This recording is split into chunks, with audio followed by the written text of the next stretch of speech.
Good evening. This evening's session of Tampa City Council is now in session. Roll call vote, please. Carlson? Carlson? Here, can you hear me? Vieira? Vieira? Maniscalco? Here. Hurtak? Goods? Here. Miranda? Here. And Citro. Here. We have a fiscal quorum. Thank you very much. Ladies and gentlemen, we are going to be short in chambers, 2 council members. They are going to be online. Councilman Vieira, had a prior engagement between 6 and 6:30 that he must attend. He will be back at 6:30. So, just to let you know, there may be some movement in our agenda Here. this evening. Yes, he is here. Let the record reflect Councilman Vieira is here. Where is But he? Where is he? let's start our Excuse me. meeting with item agenda number 1, TA CPA 21-27. Mr. Chairman, if I can, is Mr. Vieira, do you see him online? He is, but he has his camera off. Mr. Vieira, can you hear us?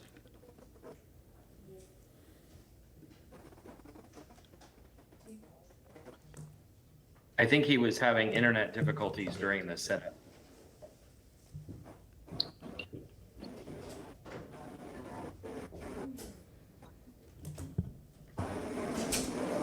Pardon?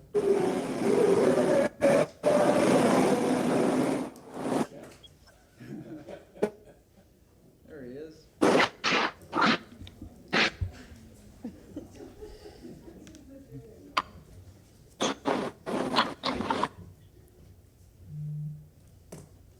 All right, go ahead. No, item number 1?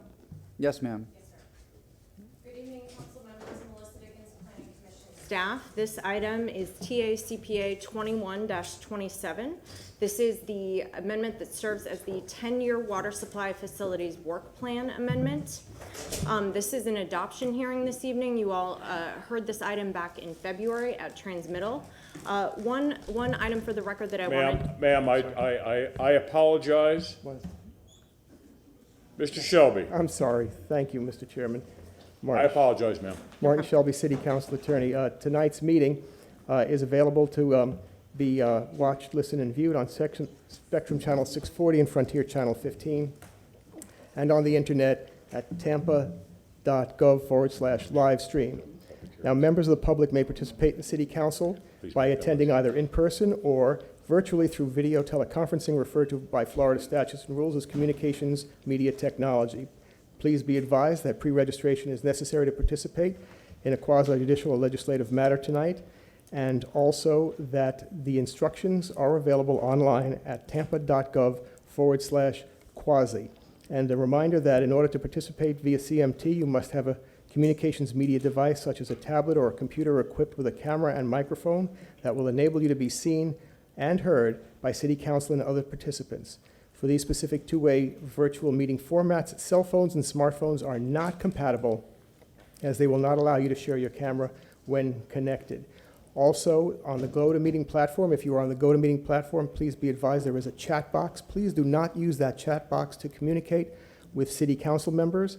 The only purpose of the chat box is if you have technical difficulties. Now, in keeping with Council's continued use of communications media technology, if we could just waive the rules to make it consistent. A motion made by Councilman Maniscalco, seconded by Councilman Goods. All in favor? Aye. Any opposed? Thank you. Motion to open items 1 through 9. Second. A motion made by Councilman Maniscalco, seconded by Councilman Miranda. All in favor? Aye. Is there any opposed? Thank you. Thank you, ma'am. Please continue. Sure thing. Good evening, Melissa Dickens, for the record, Planning Commission staff. This item is TA CPA 21-27. This is the amendment that serves as the 10-year water supply facilities work plan amendment. This is an adoption hearing this evening. This item came before you for transmittal back in February. One item I wanted to note for the record, we discovered earlier today that an older version of the packet was inadvertently on SIRE. We did send an email to this council. There's also a hard copy here that has the correct version of the packet, and it's also been corrected in SIRE, but I wanted to note that for the record.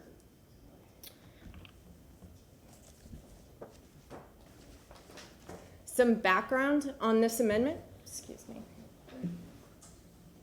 Some background on this amendment. This is a publicly initiated amendment. This amendment is required by Chapter 163 in the Florida statutes. It's required following the adoption of the Regional Water Supply Plan by the Water Management District. The Water Management District adopted the Regional Water Supply Plan back in May of 2020, and so we are moving forward to meet the statutory requirement to update the comprehensive plan accordingly. This amendment contains both changes to the potable water section and the infrastructure section. And we have modified the packet since transmittal for clarification to the public. We've removed the non-adopted, so not going in the comprehensive plan at all, simply supplemental information from the packet to avoid any confusion about what specifically is being adopted into the comprehensive plan. The purpose of this amendment, this serves as the 10-year water supply facilities work plan update. And the two items that are modified, as noted in your packets, first, a replacement of the existing 10-year water supply facilities work plan table. That is in the potable water section, so there's a complete strike-through of the existing table and a replacement with the new table. We also have some edits and updates to the water-related language in the potable water and infrastructure sections of the plan. This language was added to create some language around coordinated and collaborative water resources planning and holistic planning for water resources. In terms of a consistency review, the proposed amendment is consistent with both governmental policies and potable water policies related to the Regional Water Supply Plan. It's also consistent with alternative water supply and conservation, objective 1.26 in the environmental section, as well as potable water objective 1.2 about meeting future water demands. These are just a sample of the objectives and policies that were relied upon for consistency. The full list is available in your packet.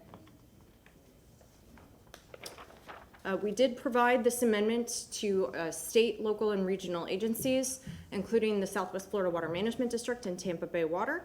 We received no objections from reviewing agencies, no objections from DEO, and we did receive comments from the three agencies noted here, EPC, the Transportation Planning Organization, and the City of Tampa. And for a recommendation, Planning Commission recommends the proposed text amendment TACPA 21-27 be found consistent with the goals, objectives, and policies of the Imagine 2040 Tampa Comprehensive Plan.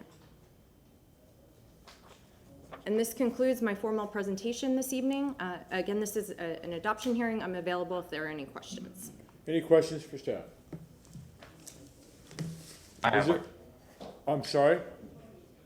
I have Councilman one. Carlson, you there? Yeah, as I read I just looked at the document to make sure I'd read the correct one, but in the chart at the end, it specifically says pure. It doesn't say potable water sources. It says pure. Am I reading the correct version of it? Are you talking about in the table? Yeah. Yeah, so the table is consistent with what was approved within the capital improvements element, or excuse me, the capital improvements program. So whatever were approved projects within the CIP, it is consistent with the numbers in the projects in those, in that document. Yeah, I would just say, and this is not directed at the Planning Commission, but to my colleagues, the water department's trying to fill the community with 1,000 paper cuts on this pure issue. We don't need it. Every bit of legal advice and legislative advice I've gotten is that we have an exception already if we applied for it. The staff doesn't want to apply. They want to waste money. We heard this morning how the public is tired of water rate increases and tax increases, and they don't want their water rates doubled so they can drink potty water. I think it's offensive that the staff, not the planning commission, but the water department staff would bring this back to us. They need to jettison this project. If the city staff and the mayor care about the community, they would get rid of this project because the community doesn't want it. They don't want to pay for it. We don't need it. When it finally comes out, instead of getting it in bits and pieces, when it finally comes out in a big way and it gets covered by the media, it's going to be too late to stop it. But everybody who voted on it is going to get blamed by the community for voting on something the community didn't want. The community is not aware that this is happening. They're not aware that this thing is moving forward and inch by inch, but we need to stop it wherever we can. And so I'm definitely going to vote against this. I vote against anything that has pure in it, and call people in Tallahassee and ask them what they think about this. It's a ridiculous waste of money, and we need to find out who's behind it and why the water department keeps pushing it. Thank you. Councilman Miranda. Thank you very much, Mr. Chairman. Let me just say that when you look at this thing and you understand that we have a contract with our citizens to give the best water at the best price. So I will challenge any person, including the elected officials, to look at the water rates of the city of Tampa compared to St. Pete, Clearwater, anyone in this area, and you tell me which is the lowest water. I'm not going to tell you which one it is, but I think if I make that statement, I think you understand which one it is. So I challenge anyone on the water issues and the cost of water and the participation that we have with other communities. And this is not numbered, but if you go to page 6, which is the top left-hand side says Hillsborough County Planning Commission resolution to the city of Tampa, TACAP 2127. And you look to the opposite side, maintain well water sources permitted by the Southwest Water Management District and provided tested water to provide a minimum gross daily capacity of 125 gallons, that's the annual average. Additional capacity, city withdrawal permit to meet all levels of services available through the Tampa Bay Water as specifically an existing interlocal agreement of 1998. What does it mean? That means that we have the right to buy water from Tampa Bay Water if there was a need to buy water, and sometimes during the current years, there's always been a need to buy water. And we buy water and we sell water. We buy water from Tampa Bay Water, and at times they buy water from us. So there's a point in place that for the survivability of this whole area. This area is growing, this area continues to grow, and we have a permit of 82 million gallons a day daily average. What does that mean? That means that some days you can produce more than 82 million gallons a day. However, at the conjunction of the year, you cannot average more than 82 million gallons a day water usage or produced. The usage you can go over, but the production of the David Tippin plant cannot go over 82 million gallons a day. And that's a contract that we have with Southwest Water Management, and that goes all the way up to the state of Florida. Everything here is reviewed by different agencies, not by I or anyone else. It's reviewed by the agencies, just like your planning commission reviewed it. I'm sure you all went all the way up and did your due diligence in this. So I will be voting in favor of it. Councilwoman Hurtak.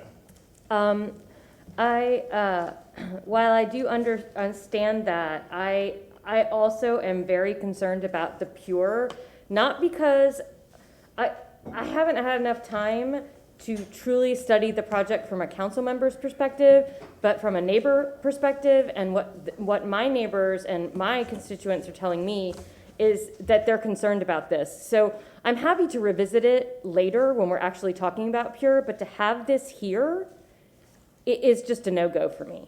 Like, I can't vote for it. And I'm happy that if it's something that we decide to do later, to add it back on, but it's just not gonna happen for me. In talking about how much water we're allowed to pull out, I'm also concerned that I mean, I know we do some education, but we have to stop people from using that potable water on their lawns.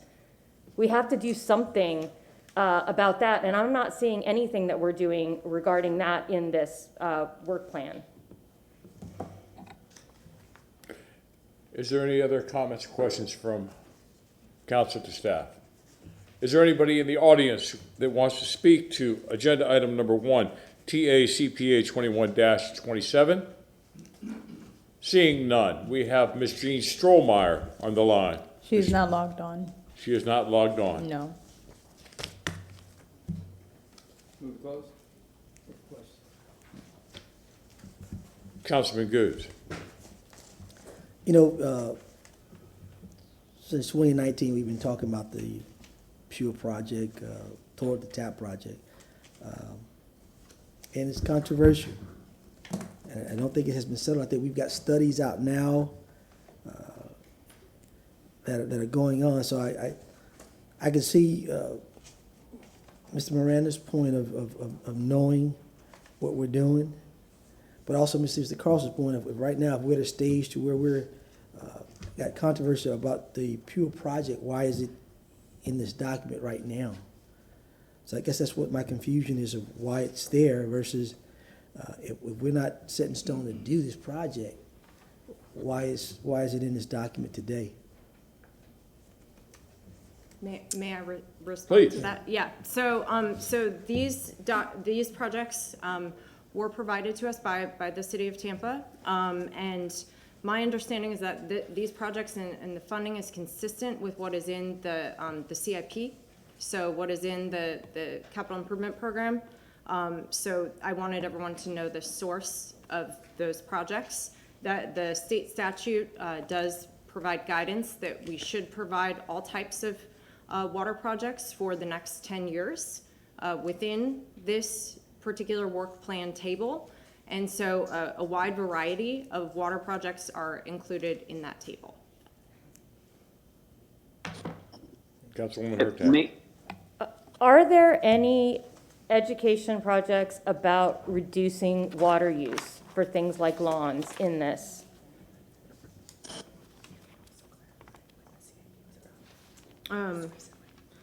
I am looking right now.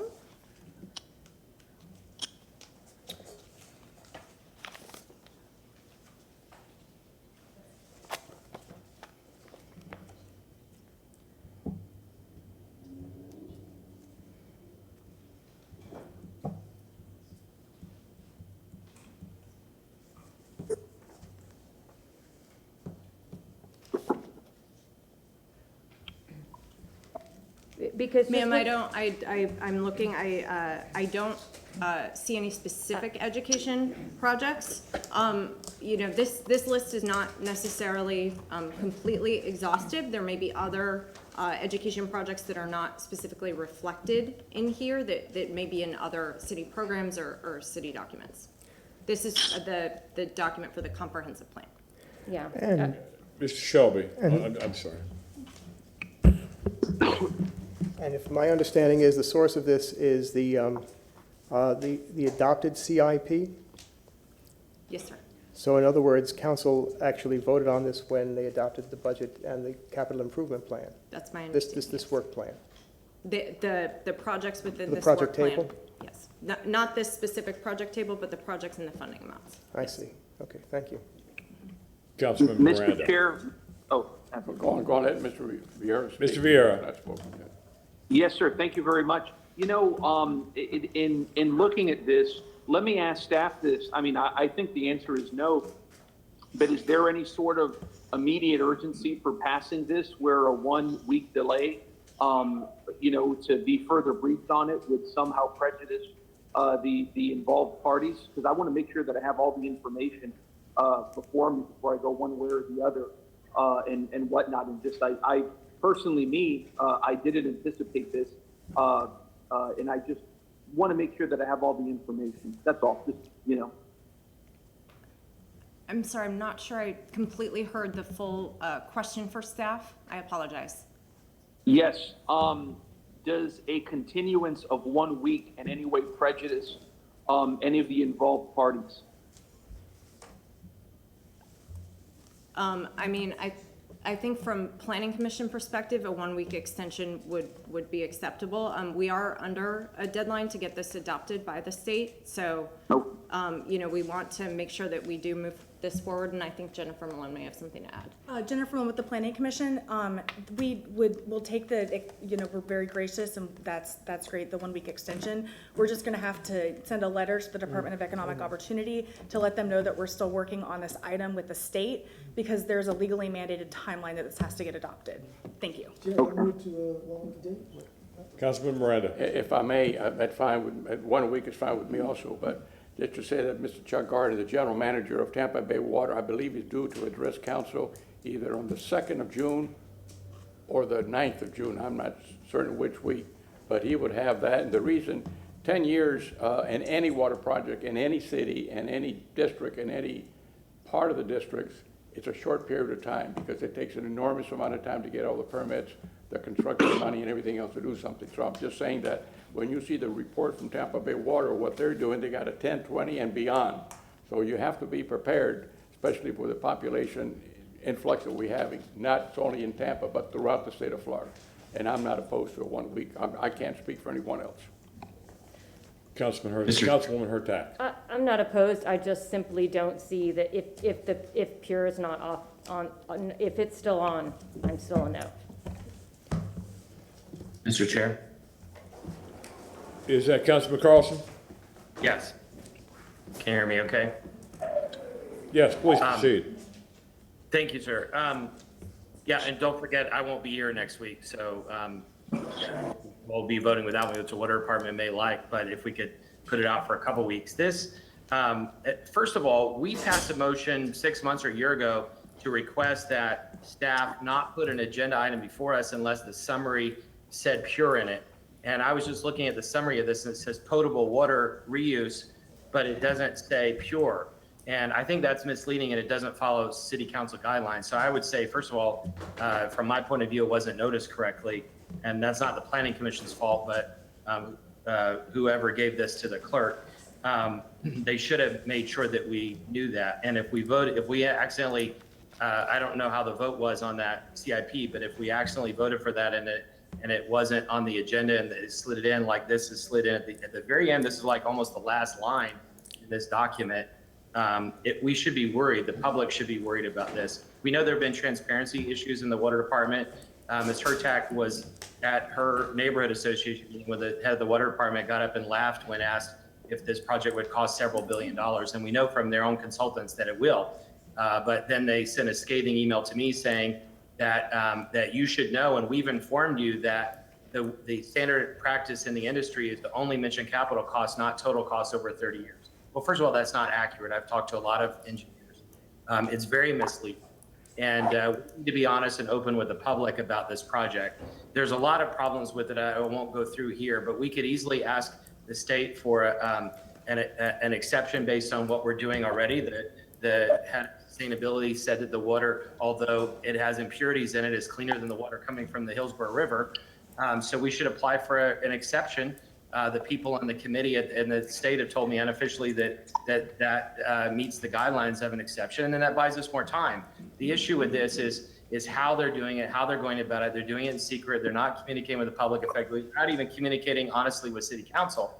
And when asked a year or so ago, when I asked what's the setting aside price, what's the safest, best method to treat this, the consultant said not reverse osmosis. Yet Sierra Club and others show that 9 out of 10 of these use reverse osmosis. We've got a reverse osmosis plant that happens to be owned by Tampa Bay Water.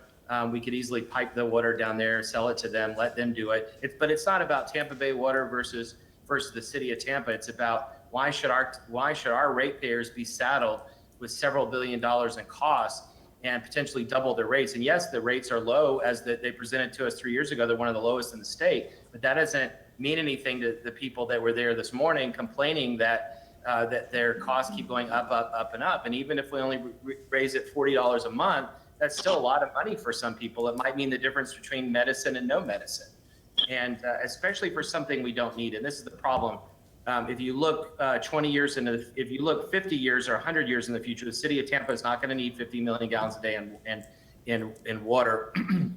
To spend that money now for something we don't need in 100 years, why should we burden the next 4 generations of Tempeños because somebody in the water department wants a project now and they just want it for whatever reason. It's not just because they want it is not an acceptable reason to saddle our residents with this. And if your kids are like mine and they find out that they're drinking potty water, they're going to drink bottled water. And guess how much pollution that's going to cause? It's not a good solution. It's not a sustainable solution. And maybe I didn't mention this, but if you look closely at the documents, the engineering firm that was hired to do this, they're experimenting on a new procedure to serve the city of Tampa. Why are we paying for their R&D? Instead, if we're going to do this, we should use the tried and true methods that 9 out of 10 cities use on it. And we should be safe and not experimental with high costs for our residents. Thank you.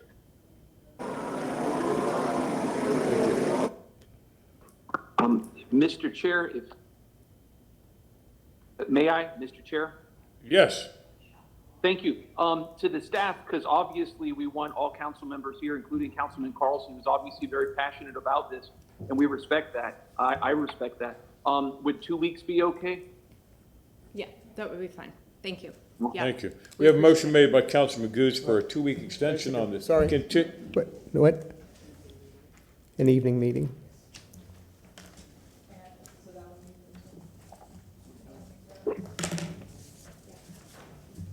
June, well, 2 weeks would be, It would be a regular session. it would be June 9th?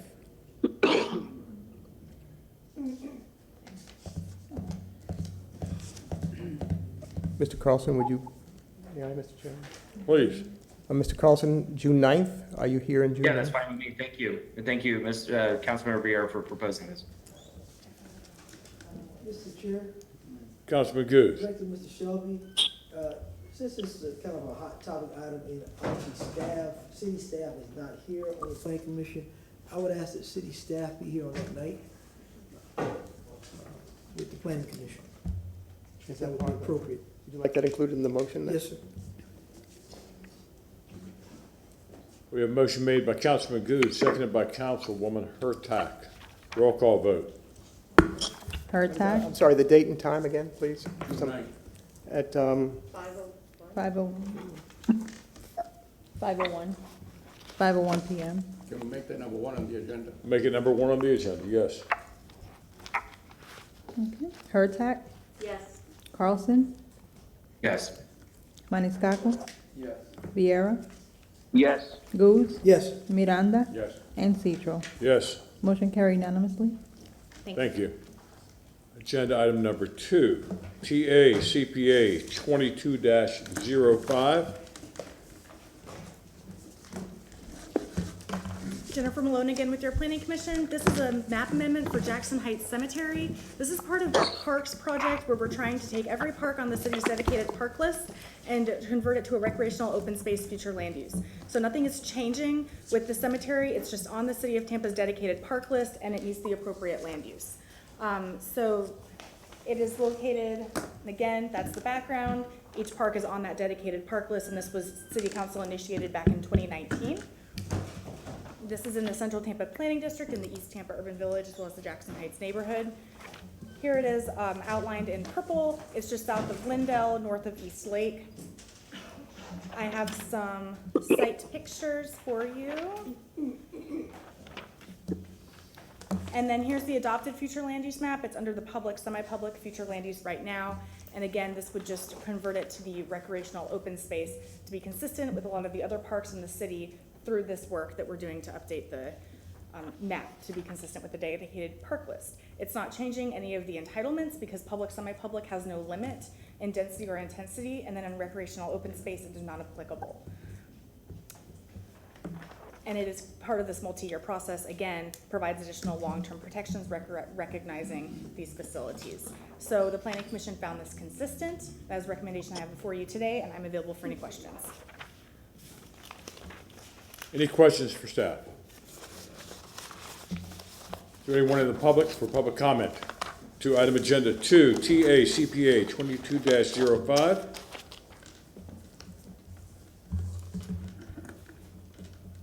Move close. There's no registered speakers for this item. Motion's been made by Councilman Goods, seconded by Councilman Maniscalco for close. All in favor say aye. Aye. Aye. Councilman Maniscalco. Thank you very much. I have an ordinance being presented for first reading consideration, an ordinance amending the Imagine 2040 Tampa Comprehensive Plan Future Land Use Element, Future Land Use Map for the property located at 3600 East Lake Avenue, otherwise known as Jackson Heights Cemetery, from public, semi-public P/SP to recreation open space R/OS, providing for repeal of all ordinances in conflict, providing for severability, providing an effective date. Is it accurate?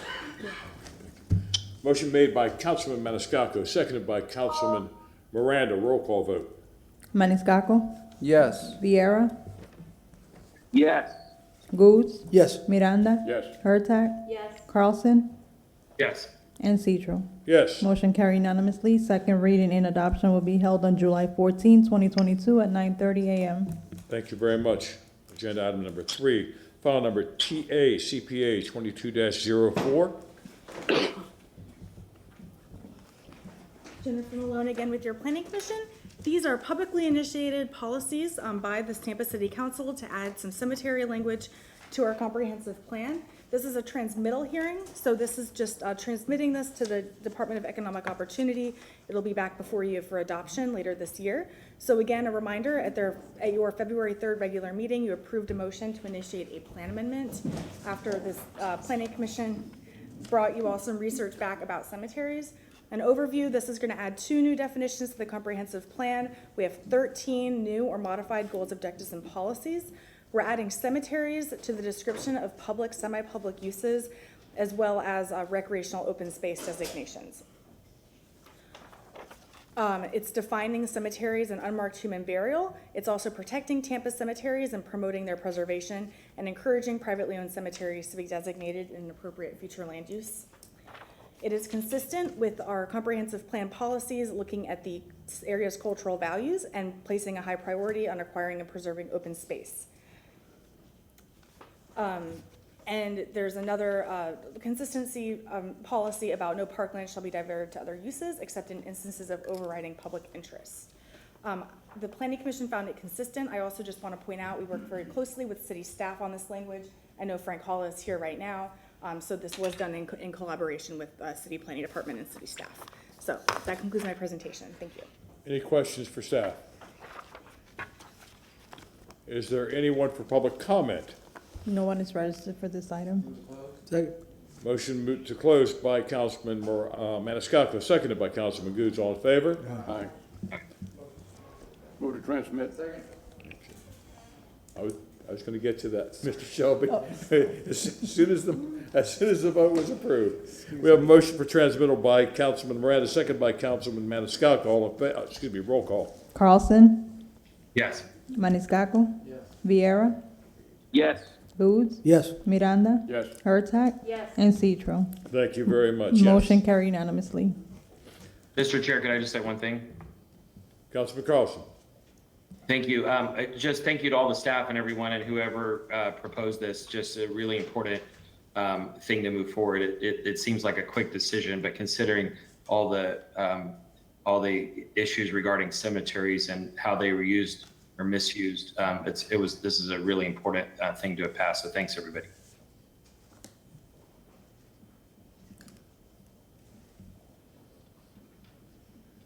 Item number 4, file number TACPA 22-07. Jennifer Malone again. This is text amendment 2207. This is another publicly initiated text amendment by the City Council. This is the same intent as TACPA 2111, which removed the ability to utilize floor area ratio for single-use residential development in the South Tampa and New Tampa planning districts in certain future land use categories. That was community mixed use 35, community commercial 35, and urban mixed use 60. That text amendment was initiated by this council based on concerns from the community. The council then earlier this year asked that we kind of expand upon that text amendment to include the regional mixed use 100. So we had to start a whole new amendment because it's difficult to change language when you're too far into the process. So again, this removes the allowance for single-use residential structures to apply the floor area ratio to determine maximum development potential in the new and South Tampa planning district. Here's a map of the regional mixed use 100 by planning district. So this is our very high intensity future land use category. It's Channel District, it's West Shore. In the South Tampa Planning District, the neighborhood that's kind of affected by this is circled in the yellow. It's essentially the Beach Park neighborhood, so that, I think I have a letter in the packet, that is the neighborhood that came before this council and asked that this was included. It is consistent with the comprehensive plan. It's we're hoping that it's finding consistency with preserving neighborhood character and providing that design sensitivity to the neighborhood. It's also going to provide growth in this area of the city while incentivizing mixed-use development, which is encouraged by the comprehensive plan. So as I said before, this is for single-use residential development. A developer would still be able to use the floor area ratio to determine the maximum development potential if they do a vertically integrated development. And with that, the Planning Commission found this consistent. And again, this is a transmittal hearing, so I'm back before you for adoption, and I'm available for any questions. Is there any any comments or questions to staff? Anyone to speak on item number 4, TACPA 2207 from the audience? Ms. Strohmeyer, are you on the line? She's not. Second. Second. Motion to close by Councilman Maniscalco, seconded by Councilman Goods. All in favor? Aye. Second. Move for transmittal by Councilman Maniscalco, seconded by Councilman Miranda. Roll call. Goods, Yes. Hurtak, Yes. Carlson, Yes. Maniscalco, Viera, Yes. Miranda, Yes. and Citro. Thank you. And Citro. I'm sorry. Roll call vote? Oh, I'm sorry. I'm preparing my next speech. Yes. Motion carried unanimously. Thank you. Ladies and gentlemen, again, Councilman Vieira is going to be leaving us at 6 o'clock. We have an agenda item that there is going to be a lot of public comment. And I want to make sure that Councilman Vieira is here for that. Not only to hear public comment, but if this is going to be voted on, you need 4 affirmative to either approve or deny. With Councilman Vieira gone, we may have a 3-3 tie.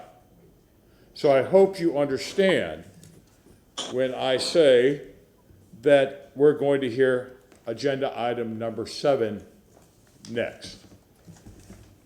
And Mr. Chair, may I? Mr. Councilman Vieira. Thank you. And to the public, I'm at, as you can tell, but it's bare behind me. I'm at Pepin Center. I was asked to speak for the graduation of Pepin Academies, which should probably take me 15 minutes. They're going to pull me out of this room and then pull me right back. So just let the public know why I'm out here, so to speak, today. And thank you, everybody, for your accommodation. I appreciate it. Thank you. And again, I am going to state that agenda item number 6 cannot be heard. It was misnoticed. Second. Motion made by Councilman Maniscalco, seconded by Councilman Goods. Roll call vote. Carlson, Yes. Maniscalco, Viera, Yes. Goods, Yes. Miranda, Yes. Hurtak, Yes. and Citro. Yes, Motion carried unanimously. thank you. Item agenda number 7, file number REZ 21-131. Mr. Hussein. Thank you so much. Can I please be sworn in with the rest of my staff? I'm sorry. Would everyone that is going to be giving testimony tonight, and I'm sure that's just about everyone in this room,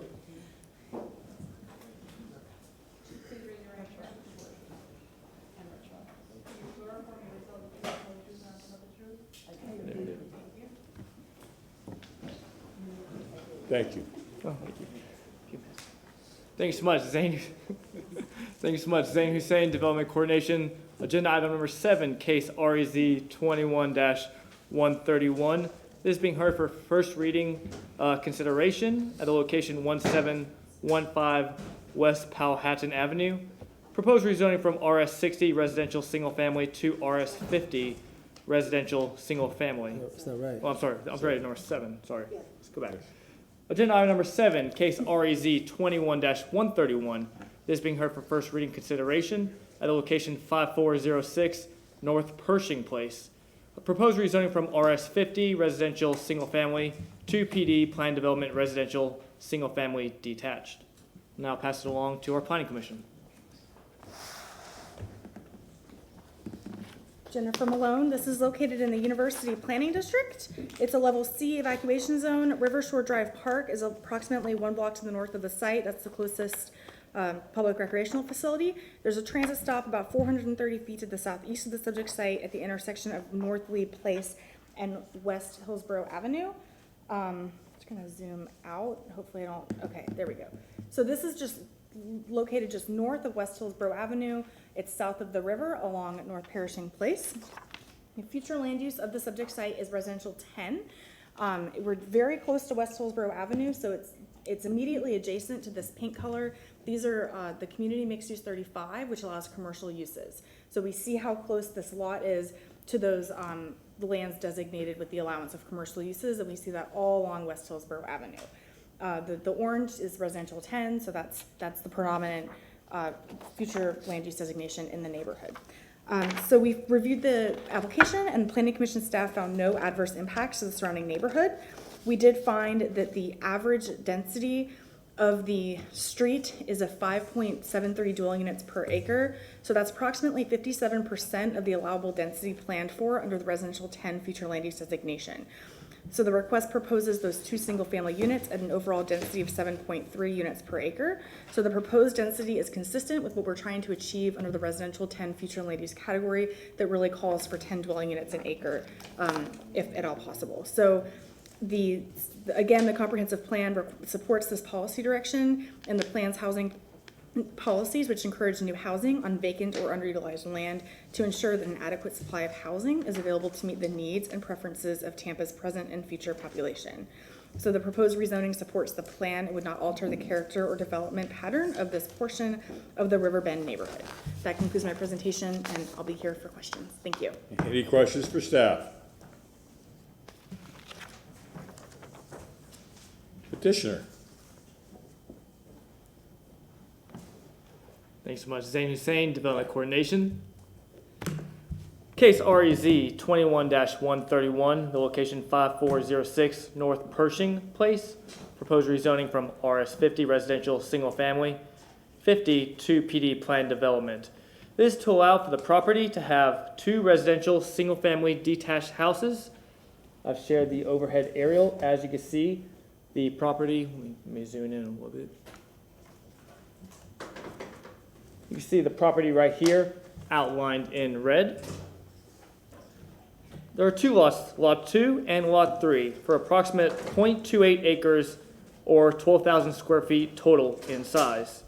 To the north, a little bit to the north, to the south, east, and the west, you will find residential single-family homes. Also to the south, you'll find property zoned CG, which is an office space, as I'll show you in the pictures to come. I will now turn and show you the site plans.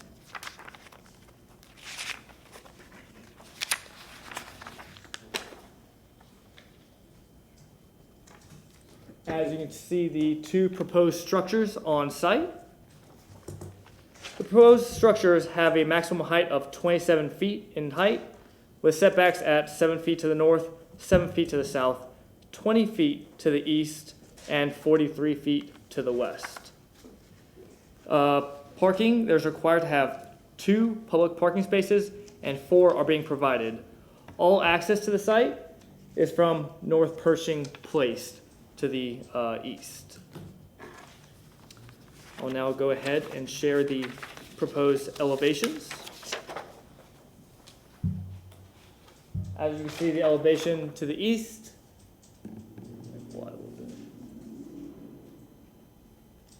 There you go. As you can see, the proposed elevations to the east, north, west, and south. As I went out to the site, took pictures. I will show you what the current site looks like. As you see, residential structure on the site as is.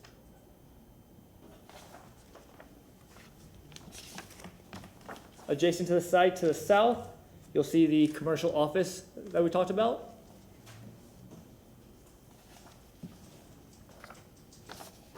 Across the street to the east, you'll see that residential single-family home. And down the street to the north, you also see residential single-family homes. Development Coordination has found this project to be consistent with the code.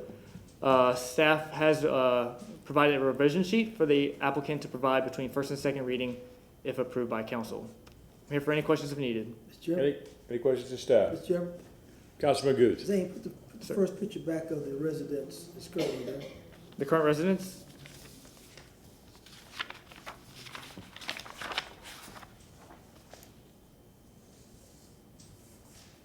Now show me the other two. The other two on the site plan?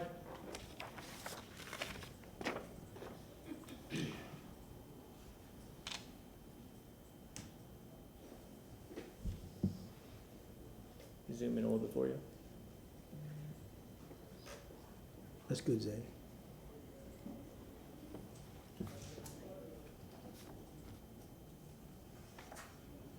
Okay, I'm good with it. Thank you, sir. No problem. Petitioner?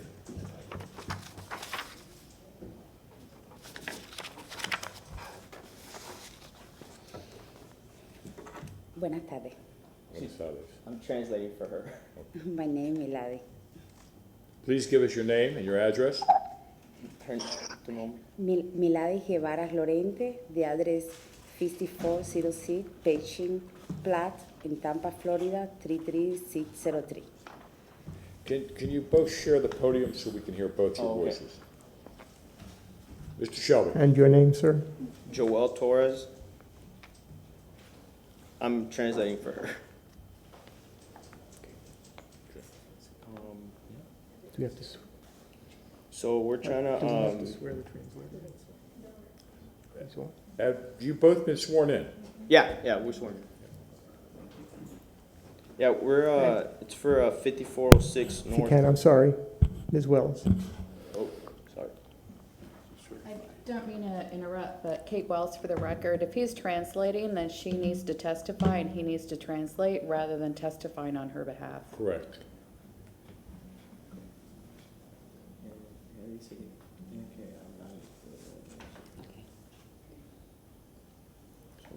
Mi nombre es What? Milady Guevara. Milady Guevara Lorente. Can you speak up, please? Oh, tienes que hablar más alto. Mi nombre es Milady Guevara Lorente Saying that her name is Milady Guevara Lorente.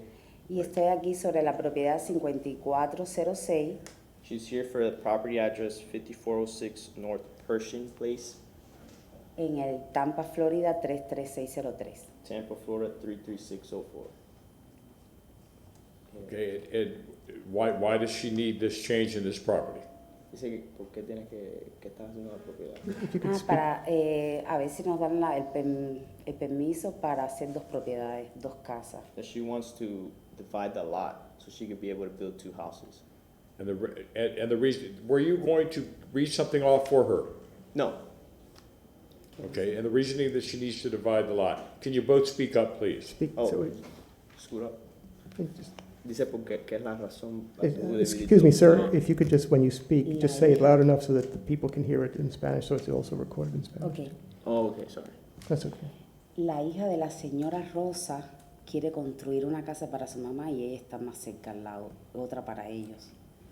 So Rosa's daughter, the property owner, she wants to build a house for her daughter. They want to. Excuse me, sir. I'm sorry to interrupt. But if you can, if you could speak, rather than interpret what she's saying, to translate accurately from Spanish to English and English to Spanish, if you can do that. Also, I have to say it Spanish again. And then- Mr. Chairman, No, I'm sorry. Yes. a question for Mr. Shelby. Do the city, do we provide interpreters for people? If Because, we- I don't want this gentleman to be here and he doesn't really, If we do know in advance, we, Yes, if a request is made from the city, we do provide interpreters, but if we don't receive the request, then that opportunity is not available. We weren't aware of that. Oh my God.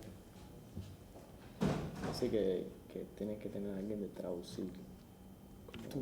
No, dice que So tienen que ellos tienen que traer. should we have? Yes, please, go ahead. Mira, no se pongan nerviosos, los dos. Vayan para adelante, relax. Caído, sí. habla lo que dice, tú le dices en español a él lo que tú quieres y él se lo dice al concilio en inglés. Tú empiezas, él acaba en inglés. Tú se lo dices a él y él se lo dice a los otros, ¿ok? Para que todo el mundo te oiga. Muchísimas gracias.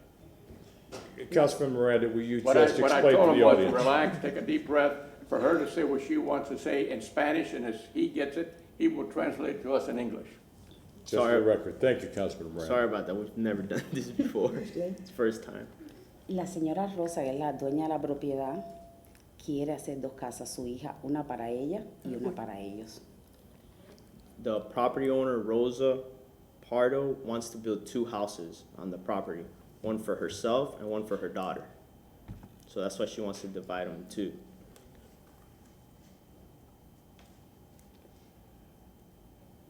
That's all the testimony that she wants to give. Yeah. Wait, she didn't say. I said that to me to get it. Sí, van a hacer dos casas.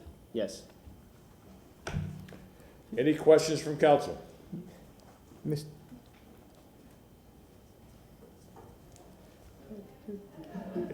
Is, Mr. Shelby, spit it out, please. I'm concerned that in order to have this heard properly, that perhaps it needs to be continued to have a translator present. I don't want this. It's fine, it's fine. Is there anyone in the public that would like to speak to this? Do we have anyone online? Yes, we have Jean. Jean Strohmeyer is online? Yes, she is. Have to be translated, I would think. How would the, ¿Qué dice? Ms. Strohmeyer, are you there? Mr. Chairman, I don't think she'd understand what Ms. Strohmeyer is saying, so she'd be able to rebut it. Sir, would you please translate what this woman online is going to be saying? Okay. Thank you. Ms. Never mind. Strohmeyer? Never mind, can you hear me? Yes, ma'am. Okay, never mind on this one. Never mind. So I withdraw my comments on this. Thank you. Have a great day. Motion to close by Councilman Maniscalco. Second. Seconded by Councilman Miranda. All in favor, say aye. Aye. Thank you. Ms. Hurtak. Okay, file number REZ 21-131, ordinance being presented for first reading consideration, an ordinance rezoning property in the general vicinity of 5406 North Pershing Place in the city of Tampa, Florida, and more particularly described in Section 1 from zoning district classification RS50 residential single family to planned development residential single family detached, providing an effective date. Second. A motion made by Councilwoman Hurtak, seconded by Councilman Maniscalco. Roll call vote.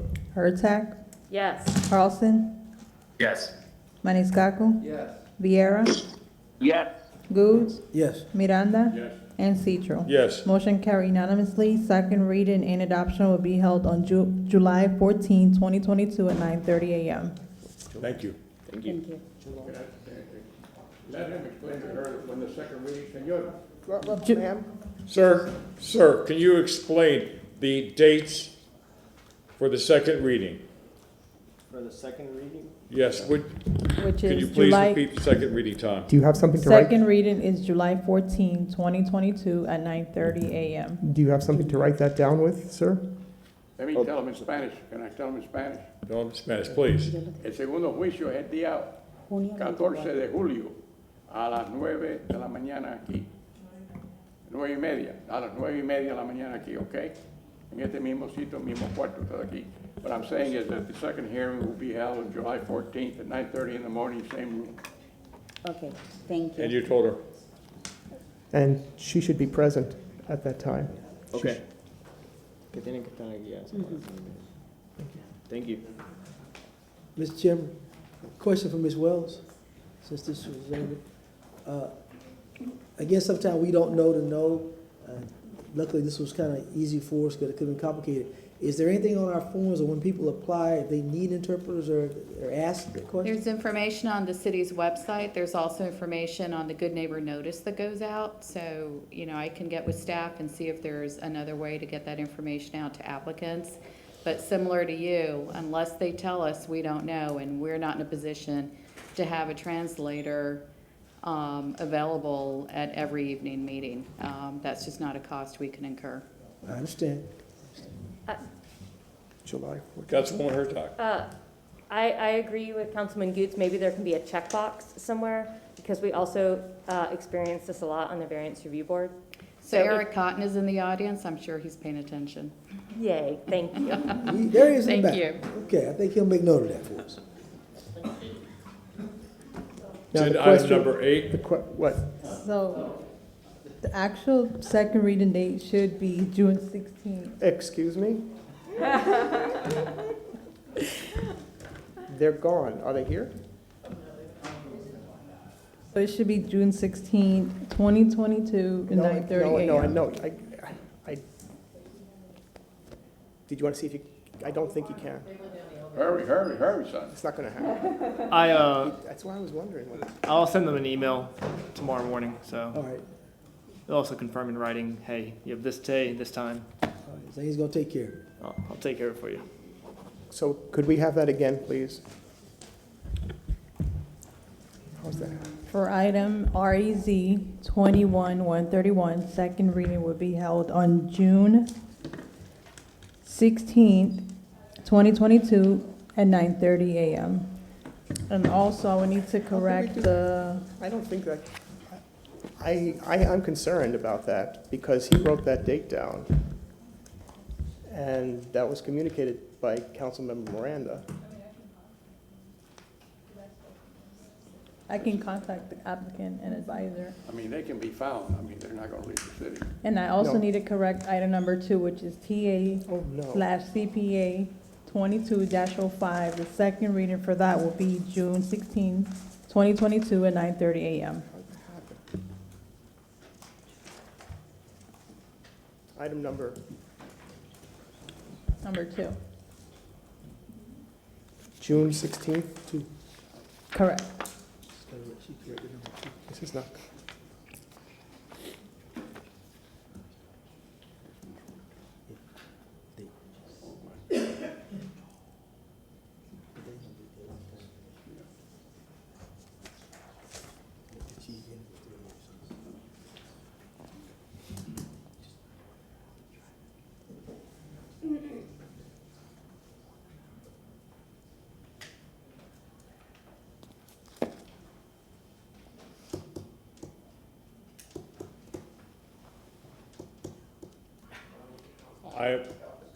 Mr. Hussein, I Here he don't is. want to stop this next hearing in the middle if Councilman Maniscalco comes back Here he is. with the Mr. petitioners so that Maniscalco. we can give them the right date.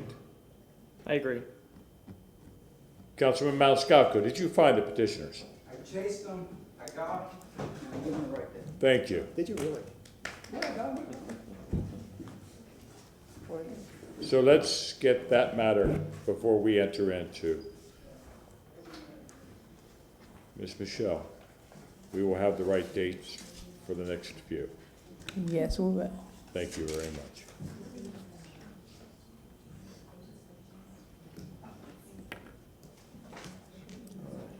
I think she's got it. No, we're going to wait for the petitioners to come back in so they can hear the correct date. No, you told them. No, I got them, they're already. You told them the correct date? Yeah, June 16th, 9:30. yeah. Okay. Yeah, I got it. And Zane's gonna send an email. I'll send an email. Mr. Hussein, please continue. Thank you so much, sir. Zane Hussein, Development Coordination. Agenda item number 8 here, case REZ 22-25 for the location 1715 West Powhatan Avenue. Proposed rezoning from RS60 residential single family to RS50 residential single family. I'll now pass it along to our Planning Commission. Jennifer Mullen with the Planning Commission. This is, as Zane stated, this is on West Powhatan Avenue. It's in the University Planning District. I have an aerial here. So we have North Rome Avenue and then West Powhatan Avenue here. So it's the University Planning District. It's in the level D evacuation zone. The river's just to the east of the site. The closest transit stop is about a quarter mile to the southeast of the site. Wellswood Park is the closest public recreational facility, and the surrounding area is really defined by that single-family detached development pattern, which is reflected when I show the future land use map. That R10 is the orange, so that's typically single-family detached. You see it to the north, south, east, west. The lighter brown to the east, that's residential 20 along North Rome. That allows a little bit of a higher density for residential uses. The red is community commercial 35, that allows for commercial intensive uses. So Planning Commission staff reviewed this application and found no adverse impacts to the surrounding neighborhood. This street has an existing average density of 6 units per acre. So that's about 60% of the density is utilized on this street. The rezoning will allow for better utilization of the land and is consistent with the density anticipated under residential 10 future land use. So it will not alter the character of the surrounding area, and it is compatible with the surrounding development pattern. And I'll just also point out those housing goals to provide an adequate supply of housing for Tampa's growing population. This rezoning would support that. So I'm available for any questions. Thank you. Any questions for Ms. Malone? Mr. Hussein. Thanks so much, Zane Hussein. Go over case REZ 22-25, the location 1715 West Powhatan Avenue, rezoned from RS60 to RS50 is being proposed. The applicant is proposing residential single-family uses. I will show you the overhead view, the plat here. Can you see the? Wonderful. You'll see the two proposed lots here, lot 37 and lot 38. Also looking at the aerial view, you'll see the lot here outlined in red. Now, the lot itself is 0.28 acres. The site, as you see, is 5 lots from the intersection of West Powhatan Avenue and North Rome Avenue.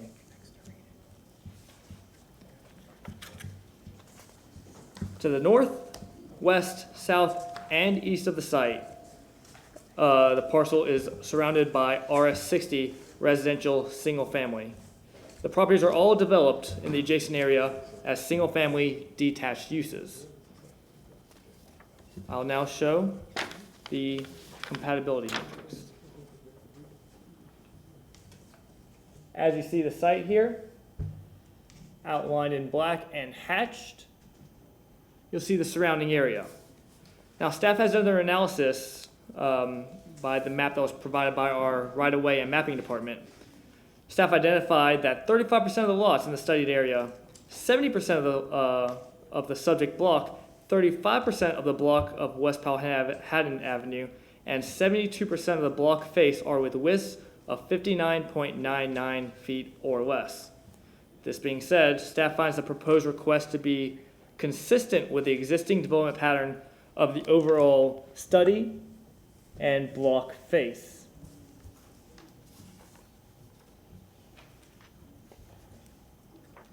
Staff has found this consistent. This being Euclidean, no site plan was provided.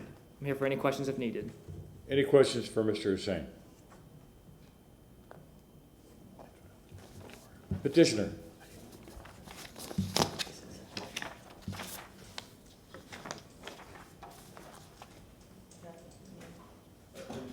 The petitioner here? Yes, yes. Yeah, I'm not sworn in. I didn't know I needed to speak. Excuse me, I'm sorry. Yes. Anyone else in the room that is going to be giving any type of testimony tonight, please rise to be sworn in.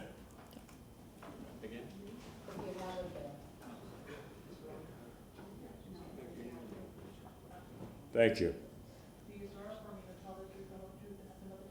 Yes. And I wasn't aware that I needed to speak, but basically pardon me? State your name and your address, please. My name is Shelley Dupuy, and the address of the property is 1715 West Powhatan Avenue. And the lot, as Zane mentioned, is 0.28 acres. It was originally platted as 2 lots, and I cannot divide those 2 lots unless it's zoned RS50. It is currently zoned RS60. Each of the lots would be approximately 57.5 feet wide, which, as Zane mentioned, again, is consistent with the neighborhood.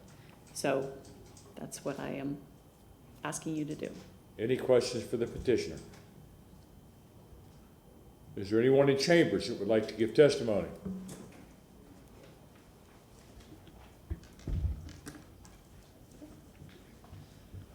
Hi, my name is Nathan Hagan. I just want to ask council to consider an ordinance that would remove these types of things from coming to council. This is a part of a general theme of council having to, against their will, micromanage development in our city. This seems like a very straightforward project that does not require to take up so much of our resources of the city, and that, you know, shouldn't be such a burden to the woman here who would like to have this done. So just adding that as my point of view. Thank you. Any other further comments? There are no registered speakers for this item. Motion closed by Councilman Miranda, seconded by Councilman Maniscalco. All in favor? Aye. Okay, Councilman Goode. File REZ 22-25. Ordinance being presented for first reading consideration. Ordinance rezoning property in the general vicinity of 1715 West Powhatan Avenue in the city of Tampa, Florida, and more particularly described in section 1 from zoning district classification RS 60 residential single family to RS 50 residential single family, providing an effective date. Motion made by Councilman Goode, seconded by Councilman Miranda. Roll call vote. Carlson? Yes. Hurtak? Yes. Maniscalco? Yes. Viera? Yes. Goods? Yes. Miranda? Yes. And Citro. Yes. Motion carried unanimously. Second reading and adoption will be held on June 16, 2022 at 9:30 a.m.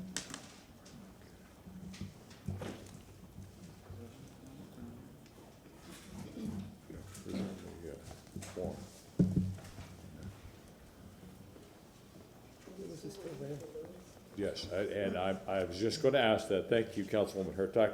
Councilman Vieira, you haven't been called yet. Mr. Chair, I have not. I anticipate within 10 minutes. I'll be called. Okay, we're gonna hear agenda item number 9. I do not know how long that's going to take, but you know, you have a comment to make there. So just letting you know. Yes, we're gonna proceed after that. Yes, sir. Thank you. Agenda item number 9, file number REZ 22-62. Thanks Mr. so much. Zane here.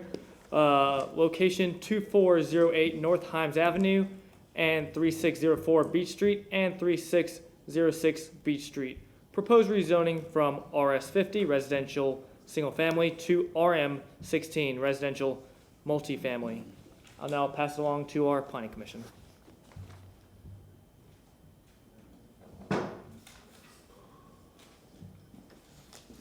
Jennifer Malone with the Planning Commission again. I'm still not used to being in person, so every time I get up, I have to prepare myself with paper. So this is on the south of West Beach Street. We're west of North Himes Avenue. We're actually in the West Shore Planning District. So the Southdale Mabry Highway is actually located like right over here. So these are some of the commercial uses that we start to see that transition as we're moving closer to Southdale Mabry. This is a multifamily complex to the north.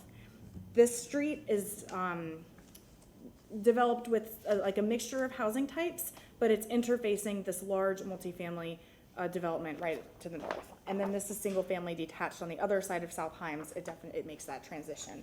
So that's consistent with what we're gonna see on the future land use map. The future land use is residential 20, and that is what we're finding on the east side of Himes. I apologize, the west side of Himes. And then this is residential 10. To the north, this is residential 50. That's that multifamily development that I pointed out on the aerial. This is the regional mixed use 100 in the pink, and that's where we're starting to get that transition to that high intensity commercial to the east of the subject site. So the request before you today is consistent with the comprehensive plan. We found that there's already this zoning in the immediate area, and the residential 20 allows this and promotes this type of zoning district. It's also compatible. It's interfacing a much more intense development than what is proposed before you through this Euclidean zoning district.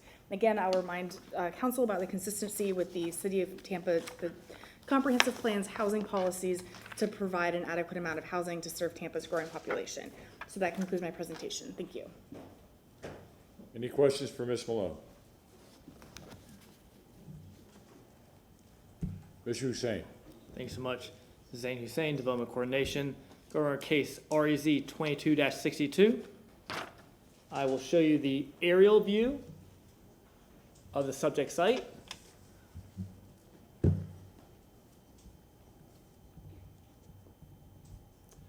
Well, if you see the subject site here outlined in red, to the north you have an apartment complex.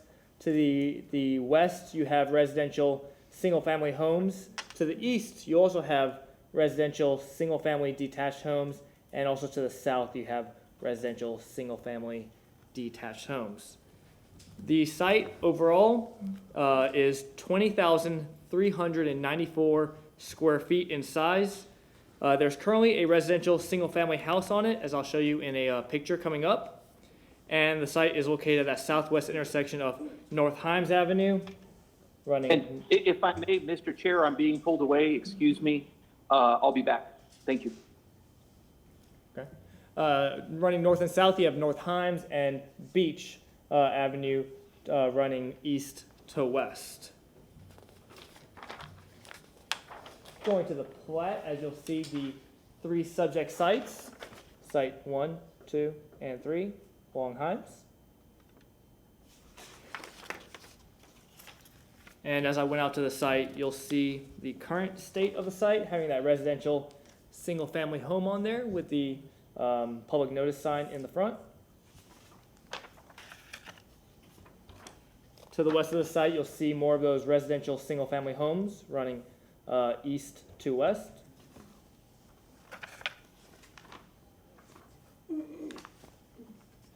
As I came out to the intersection here, you'll see Himes running north to south and Beach running east to west.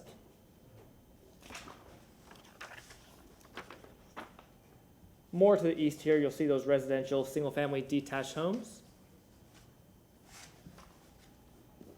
And to the north of the site, you'll see the residential multifamily apartment complex I was speaking of to the north. Staff has found this project to be consistent with the zoning code. This being Euclidean, no site plan was required. I'm here for any questions if needed. Any questions for Mr. Hussein? Petitioner?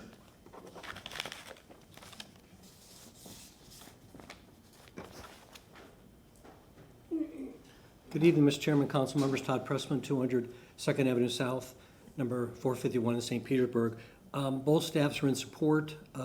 Staff report indicates there are no inconsistencies from the staff.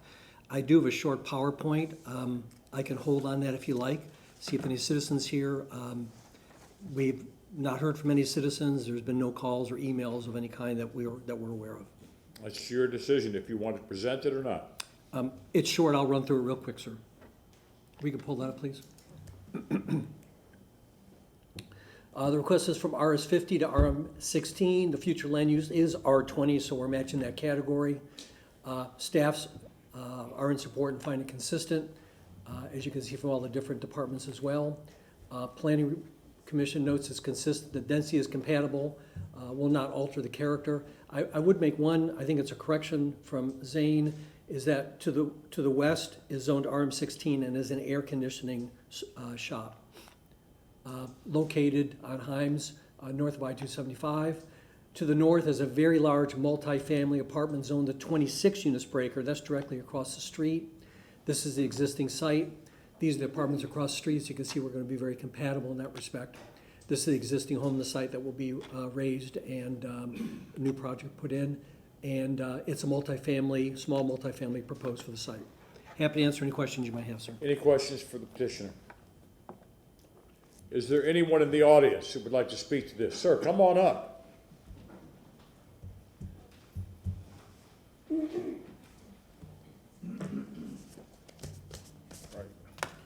How you doing? My name is Jason Pena. Residence is 3617 West Palmetto Street. First and foremost, I want to thank you guys for your grace because I am not familiar with the hearing process, so I'm pretty sure I'm going to trip up and make some mistakes, but thank you. And, in accordance. I have a couple questions, because I am the residential right behind that property, and I really want some more transparency on what the plans are and what's the intentions, because obviously, if they made an example of the single housing across the street, it's 2 stories. If they plan on building that in my backyard, that limits privacy. And then also, if it's kind of the same structure that is to the east of it, to be honest with you and frank, it seems like a really upkept motel. Having that in my backyard, I do have an issue with that. I understand that only one person, but I just want some more transparency on what the plans are before we rezone. Were you contacted? Were you on the notice? All I got was this, which is the meeting notice for this hearing. Thank you. Bye. Is there anyone else in the audience?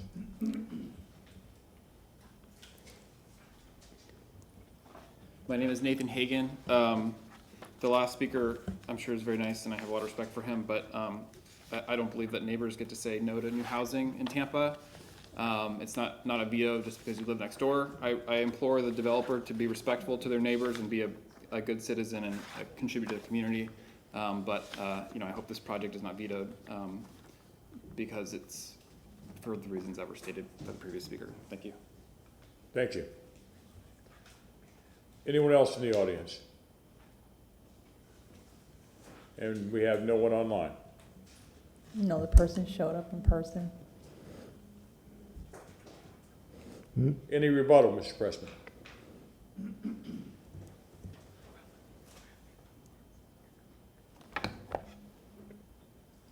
If you could give me 1 second, sir.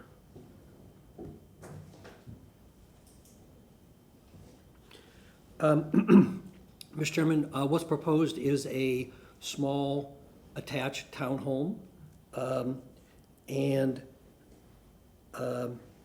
As both staffs have said, it would be compatible with the uses in the immediate area. The immediate area is primarily multifamily, as you saw from the pictures. It'll be built to code levels. RM16 is located directly abutting next door to the west. And in terms of height, RS60, which it is now, would permit 35 feet high, which is the expected height or near the expected height of this project. Thank you. Does that end your presentation? Yeah, and just to add, thank you, Mr. Chairman, and to add, there are no variations proposed or before you at all. So, A motion made by Councilman Maniscalco to close, seconded by Councilman Goode. All in favor? Aye. Aye. Mr. Miranda, Councilman Miranda. Thank you, Mr. Chairman. File number 9, REZ 22-62. An ordinance being presented for first reading. An ordinance rezoning property general vicinity of 2408 North Himes Avenue, 3604 Beach Street, and 3606 Beach Street in the city of Tampa, Florida, more particularly described in Section 1 zoning from district classification RS50 residential single family to RM16 residential multifamily, providing an effective date. Second. A motion made by Councilman Miranda, seconded by Councilman Maniscalco. Roll call vote. Miranda. Yes. Goode. yes. Vieira. Maniscalco. Yes. Carlson. Yes. Hurtak. Yes. And Citro. Yes. Motion carried with Vieira being absent at both. Second reading and adoption will be held on June 16, 2022 at 9:30 a.m. Well, all those cases went much quicker than I thought. And the whole reasoning why doing that was so that we could accommodate Councilman Vieira. Ladies and gentlemen, if you do not mind, I would like to take a 5-minute recess. Thank you.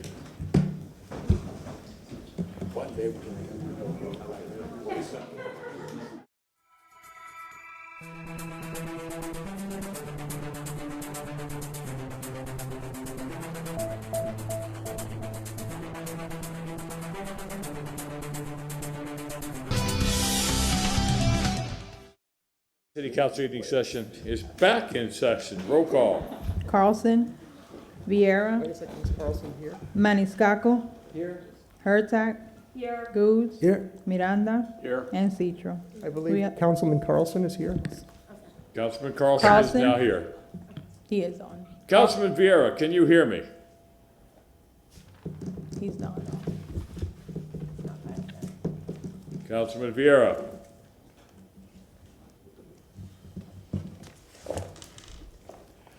Ladies and gentlemen, Councilman Vieira is on his way back to City Hall, and he will be listening on his phone. Wait a second, I don't know whether that's quite sufficient for the purposes. We are starting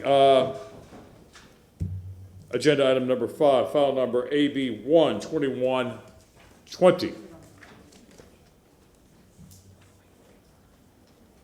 Mr. Chairman, I'm sorry, I just want to be absolutely clear on this.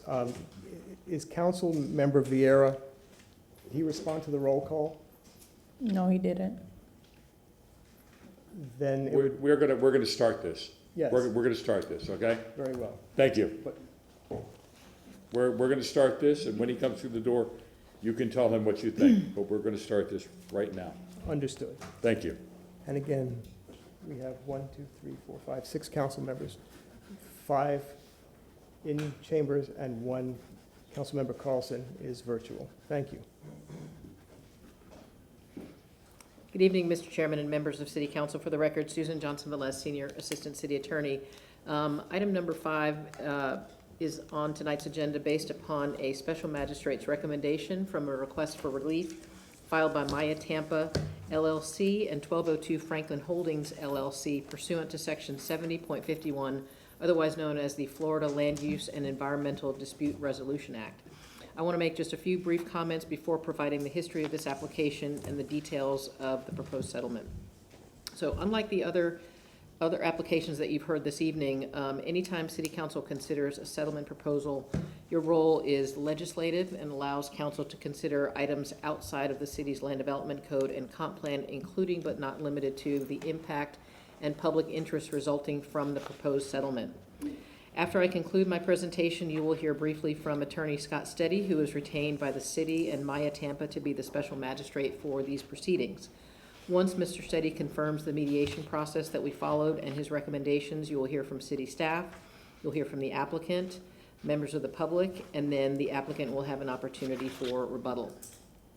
So as far as the history of this case, as you may recall at your October 21st, 2021 meeting, after a public hearing on a petition for review filed by neighboring property owners, City Council overturned the zoning administrator's approval with conditions of an alcoholic beverage special use permit application number AB1 21-20 for a special restaurant located at 1202 North Franklin Street. After that essential denial of that special use permit, Maya Tampa filed a request for relief on November 12th of 2021.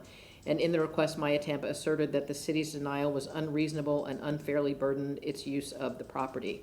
So a request for relief is an administrative proceeding that involves a 2-step process. Step 1 of the process requires the special magistrate to conduct an informal mediation during which the city and Maya Tampa consider alternatives and adjustments that are responsive to City Council's decision to deny the application. In this case, the special magistrate conducted the Step 1 informal mediation on January 18th, and then we continued the mediation to a second date on February 10th of 2022.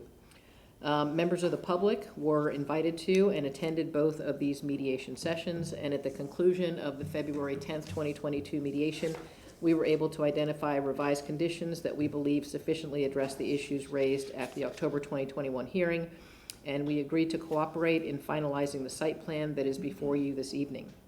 The applicant filed the revised site plan on May 12th, 2022, that included a number of revised conditions that the applicant and Mr. Steady will describe to you, and which are also included in the ordinance as well as on the site plan. So the special magistrate, in his report and recommendation dated March 10th of 2022, recommends that City Council favorably consider this proposal. The site plan before you this evening is essentially the same as the one considered by Council back in October of 2021, except for the revised conditions. which again are included in the magistrate's recommendation as well as in the ordinance. Tonight, again, staff will make a presentation to you, including the changes that are being proposed, and then the applicant will make a presentation to you on the project. In a regular AB special use hearing, City Council would be looking solely at whether the applicant has demonstrated by substantial competent evidence that the project meets the city's regulations and is consistent with the comp plan. But because this, again, is a settlement proposal, there are other factors that City Council should take into consideration. Namely that the filing of a proceeding under this statute tolls the time period under which a property owner can seek judicial review of the denial.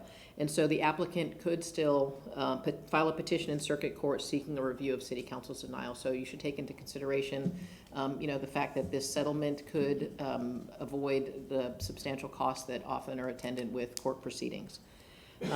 Pursuant to section 70.5121, City Council has 3 options this evening with respect to the special magistrate's recommendation. After hearing all of the evidence and testimony with respect to the proposed AB permit and revised site plan, City Council may accept the special magistrate's recommendation by adopting a motion approving the alcoholic beverage permit and then proceed to implement the recommendation. In this case, implementation of the magistrate's recommendation requires City Council to place the ordinance on first reading, and a second reading on the ordinance would still be required.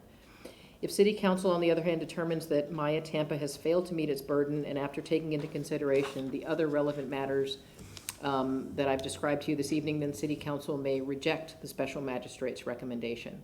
And finally, your third option is that City Council may modify the special magistrate's recommendation with Maya Tampa's acceptance of the modifications and then proceed to implement the modified recommendation again by placing the ordinance on first reading.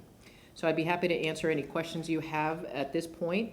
If there are none, I will turn the presentation over to Mr. Steady, and then you'll hear from city staff, the applicant, the public, and then rebuttal.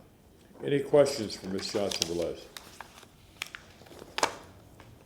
Yes, Chairman, members, City Council, Scott Steady, Suite 3201, Tampa City Center. As Susan said, I was the special magistrate, the mediator. Also, Susan said we had 2 what I thought were productive sessions. It took time between the first one and the second one to kind of fine-tune some of the conditions. I would say I believe your staff worked hard along with the petitioner to try to balance between fixing the problem that occurred previously with coming up with conditions that would allow the business to be successful.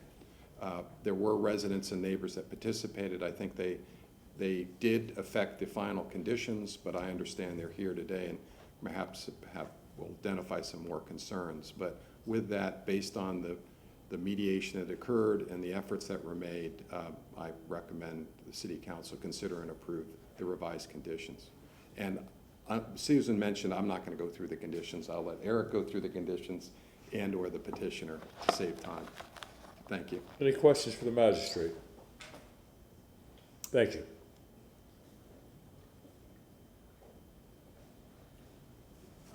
Evening, Council. Eric Cotton, Development Coordinator. I have been sworn. Just to situate Council on this property, this is 1202 North Franklin Street. It's at towards the north side of downtown. Again, as Susan had previously indicated, this is the proposed site plan. The main change that has been submitted between this and the original plan that Council had seen back in October is just the list of conditions, which I does Council want me to read? I know you have these in the record. Do you want me to read them into the record, or is this sufficient? I think you should read them into the record, please. Okay. I have to take these back because I can't see that well anymore. The first condition is Section 27.132, regulations governing individual special uses, alcoholic beverage sales. The establishment will be considered a special restaurant as defined in Chapter 27, the City of Tampa Code. 2, the establishment shall only be operated as an establishment whose business is in the preparation, serving, and selling of food to customers for immediate consumption on or in the vicinity of the premises or for takeout by customers. Food shall continuously be ready to be prepared, served, and sold during all business operational hours. Establishment shall be appropriately licensed as a restaurant or similar food service type by the state of Florida. Number 3 is reporting requirements set forth in code section 27.319 shall apply. Just so you know what that means, it's the 51.49%. So each year they will have to file showing that they are selling at least 51% food product, not 51% alcohol. The proposed hours of operation where the interior of the establishment shall close at 11 o'clock Sunday through Thursday and midnight on Friday and Saturday. The rooftop shall basically operate under the same hours, 11 o'clock Sunday through Thursday and 12 and midnight on Friday and Saturday. No amplified sound of any sort on rooftop after 11 p.m. No DJ events will be permitted on the property at any given time. At any time, if live music is featured, the following conditions would apply. It shall be permitted inside on the ground floor only, and during such performances, all doors, sliding panels, and windows would have to remain closed. If a sidewalk cafe permit was lawfully issued, that's a separate process that would be allowed in Chapter 22. The area allowed for use would be dining patrons only and comply with the requirements set forth in the code, and will operate with the same hours as the restaurant. No standing or congregating on the sidewalk would be permitted, except for patrons waiting to get into the establishment be allowed to wait on the sidewalk. The establishment is prohibited from any use or implementation of a cover charge or any admission fee at any time for regular patronage or special events. For the purposes of this condition, a cover charge or admission fee shall not include the following events: venue rental fees or charges, premium add-ons to patrons' bills for special events such as UFC fights, or admission fees charged or paid by a third party, which has reserved the space for the establishment, such as an event hosted by the Urban Land Institute of the American Cancer Society. Noise-limited equipment shall be applied to all amplified sound on the rooftop. Notwithstanding the above conditions, the establishment shall comply with Chapter 14, Article 3 of the City of Tampa Code, which is the City of Tampa Noise Ordinance.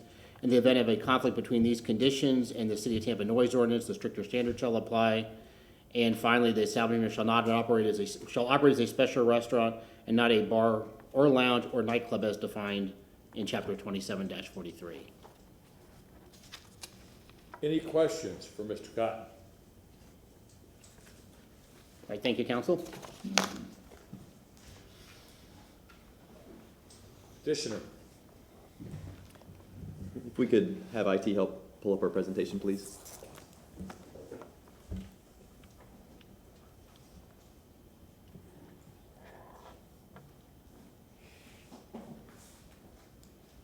I think we're still seeing the Elmo here.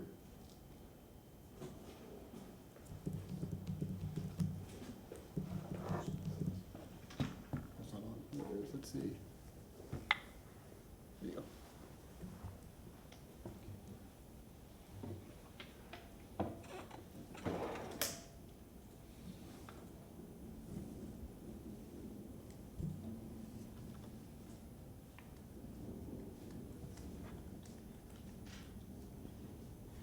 Mr. Chair, can you all see our presentation? Okay, thank you. Jake Kramer, for the record, 401 East Jackson Street with Stearns Weaver Miller. Ms. Fidel is passing out some binders. The only new material in the binders that's not in the record already is a hard copy of our presentation for tonight. Mr. Chair and Council, we've worked hard to address the concerns we heard from you all back late last year, and my partner Jessica Iserman is going to present a presentation for you. Thank you.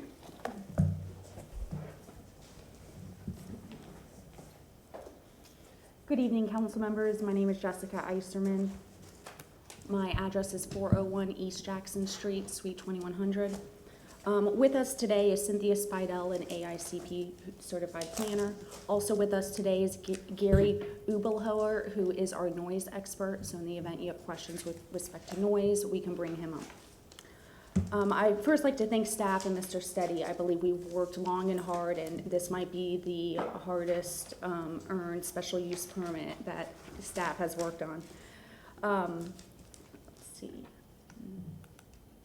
So like Mr. Cotton said, the property is located on North Franklin Street. This is within the Central Business District and in the future land use category of the Central Business District.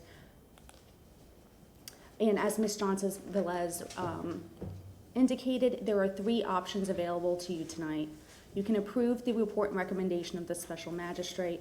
You can deny the report and recommendation, which would mean that we proceed to step 2 of the FLUJA process. That would be a hearing. And the third option is to modify that report and recommendation with the consent of the applicant. Given that the consent of the applicant is required for modification, I would request you consider not closing the public hearing so that we may come up and interact with you in the event you do have revised conditions that you'd like us to consent upon. So at mediation, we wanted to start with conditions that we knew the neighbors supported. So we used conditions under the current approval, which is AB 120-29 as our baseline. So in the report and recommendation from Mr. Steady, you'll see conditions with track changes. The original text shows the conditions that are currently imposed on the property under the current special use permit. The track changes show the revised mediated conditions. We completely threw out the conditions approved by your zoning administrator, which were appealed by some of the neighbors. I point this out because, frankly, I want you to see that we're trying to be accommodating to the greatest extent possible while keeping the property marketable for a restaurant use. And in the spirit of compromise, we're pleased to present you with some modifications to those mediated conditions. And these are in response to some of the neighbors' concerns that we've seen raised after the mediation. The first modified condition is to condition number 5, which pertains to amplified sound on the rooftop. We have proposed to revise this condition from there shall be no amplified sound on any sort on the rooftop space after 11 p.m. to there shall be no amplified sound of any sort on the rooftop space after 10 p.m. So this is a reduction of amplified sound on the rooftop by 1 hour, and we are offering that to you today. The second modified condition deals with settlement condition number 9. This is what I colloquially call the cover charge condition. We heard from some of the neighbors that they did not appreciate the added sentence and believed that they were uncomfortable with that language. So we have agreed to revert to the existing language today, which we know is not objectionable to the neighbors. So that underlined sentence is in the presentation. That is what we added on during mediation. We are agreeing to take that added sentence off. And that would mean that the modified condition would read, the establishment is prohibited from any use or implementation of a cover charge or any admission fee at any time for regular patronage or special events, etc. So given all that, I'd like to walk you through the proposed conditions in more detail. Conditions number 1, 2, and 3 ensure that the property will be operated as a restaurant. And as a reminder, operation as a restaurant is enforced at both the state and local level. A restaurant must have 51% or more of sales in food and 49% or less of sales in alcohol. The establishment must comply with reporting requirements of these sales at both the state and local level. If compliance is not maintained at the state level, the state will revoke that state level alcohol license. Likewise, if compliance is not maintained at the local level, the city may hold a section 27-318 hearing, which is an enforcement hearing before city council, wherein council may suspend or revoke the special use permit for non-compliance.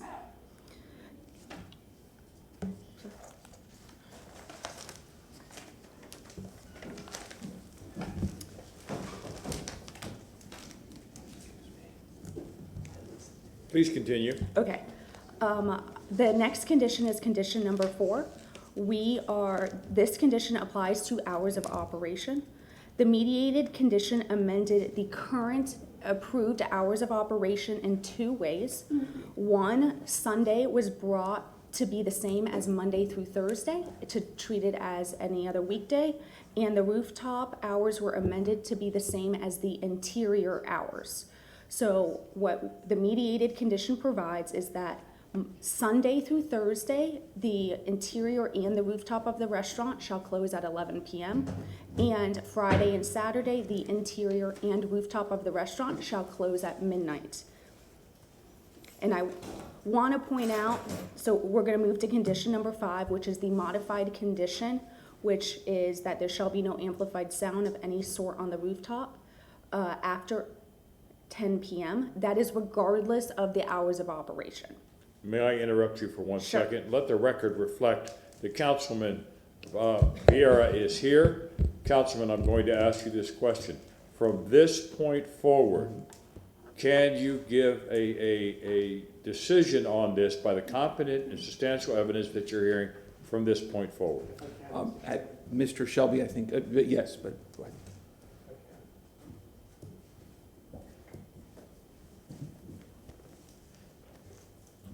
First of all, Council, as Ms. Johnson-Velez did state, this is your decision whether to accept or reject or modify the zoning administrator's recommendation is a legislative matter. And it is not the same as, let's say, an AB hearing. But that being said, the question, I guess, is, Councilman Vieira, have you had the opportunity to hear the entire presentation at this point? And from the time that you from the time of the start of the hearing to the time you came in here today, do you have any question that you had the opportunity to hear the entire hearing? Yes, I mean, so I'll tell you all what happened is, when we started, I tried to log on, and I was having connectivity problems at Pepin for some darn reason. So I was able to hear and see everything. So I saw that it was a 10-minute drive to here, so I kept it on while I drove and listened to everything. And probably the time that I missed is 45 seconds, which is not unlike going to use the restroom. So I'm totally fine. And I heard everything, and Mr. Cotton, and whole 9 yards. So I'm fine. And a question for the petitioner, do you have any objection to Mr. Vieira participating based on what you've heard? We have no objection. Thank you. Thank you. Sorry for the interruption. Please continue. No problem. So, again, I just want to reiterate for condition number 5, which restricts amplified sound on the rooftop after 10 p.m., that is regardless of the hours of operation. No matter what the hours are, the rooftop noise must cease at 10 p.m. Condition number 6 prohibits DJs. This condition is not objectionable to the neighbors. Condition number 7 addresses live music and limits live music to the interior of the establishment with all doors, sliding panels, and windows closed. To the best of our knowledge, the neighbors do not object to this condition. Condition number 8 relates to the sidewalk area of the establishment. To the best of our condition, the neighbors do not object to this condition. And again, condition number 9 is related to the cover charge condition. And we have proposed to modify it in such a way where we believe the neighbors are not in objection to the revised or the modified condition number 9. Again, that modification reverts the condition to the already approved permit condition. Conditions number 10, 11, and 12 are new conditions to be imposed that were added during mediation. Condition number 10 provides that noise limiting equipment must be applied to all amplified sound on the rooftop. This condition initially had a decibel limit associated with it, but city staff did not agree to a decibel limit because enforcement of such a condition was tricky. And we wanted to ensure that all conditions would be enforceable. So to the best of our knowledge, this condition is not objectionable to the neighbors. They are just confused by the addition of this condition because there is no decibel limit. Condition number 11 incorporates the city's noise ordinance into the permit conditions. This means that noise violations are also a violation of this special use permit. This provides the city with significantly stricter enforcement options than almost any other restaurant, bar, or nightclub within the city. This is essentially because the noise ordinance is a permit condition and the violation of which would result in a citation from TPD as well as triggering a section 27-318 hearing. And again, that is an enforcement hearing before City Council, wherein the council may suspend or revoke the special use permit. You will have the enforcement opportunities and responsibilities upon this special use permit, not just TPD. To my knowledge, this condition is not objectionable to neighbors. Condition number 12 prohibits the establishment from operating as a bar or a lounge or nightclub as those terms are defined in the city's code. This condition is not objectionable to neighbors. With that, I'd like to have Ms. Cynthia Spidel speak to you briefly about compatibility of the establishment with the surrounding area.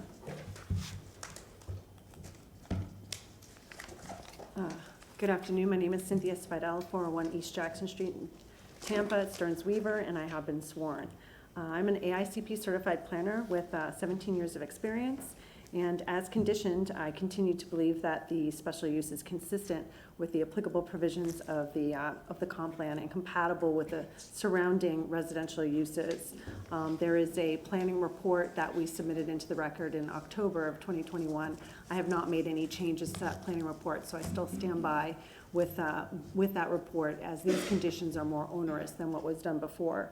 So basically, there are several comp plan policies that promote restaurants and retail on Franklin Street, as well as in the Central Business District, and it is clear from the comp plan that this location is intended to be an area in which is very urban in nature, where people, places, and things are in close proximity to each other.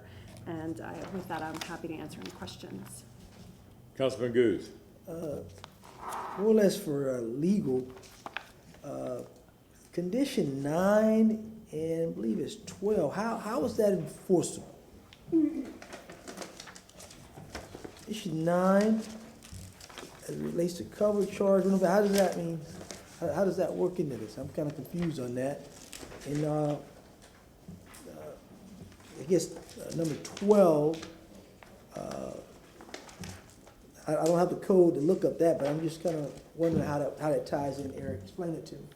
Eric Cotton, Development Coordination, not the legal department, so y'all know I'm not an attorney. Somebody explain it to me, somebody.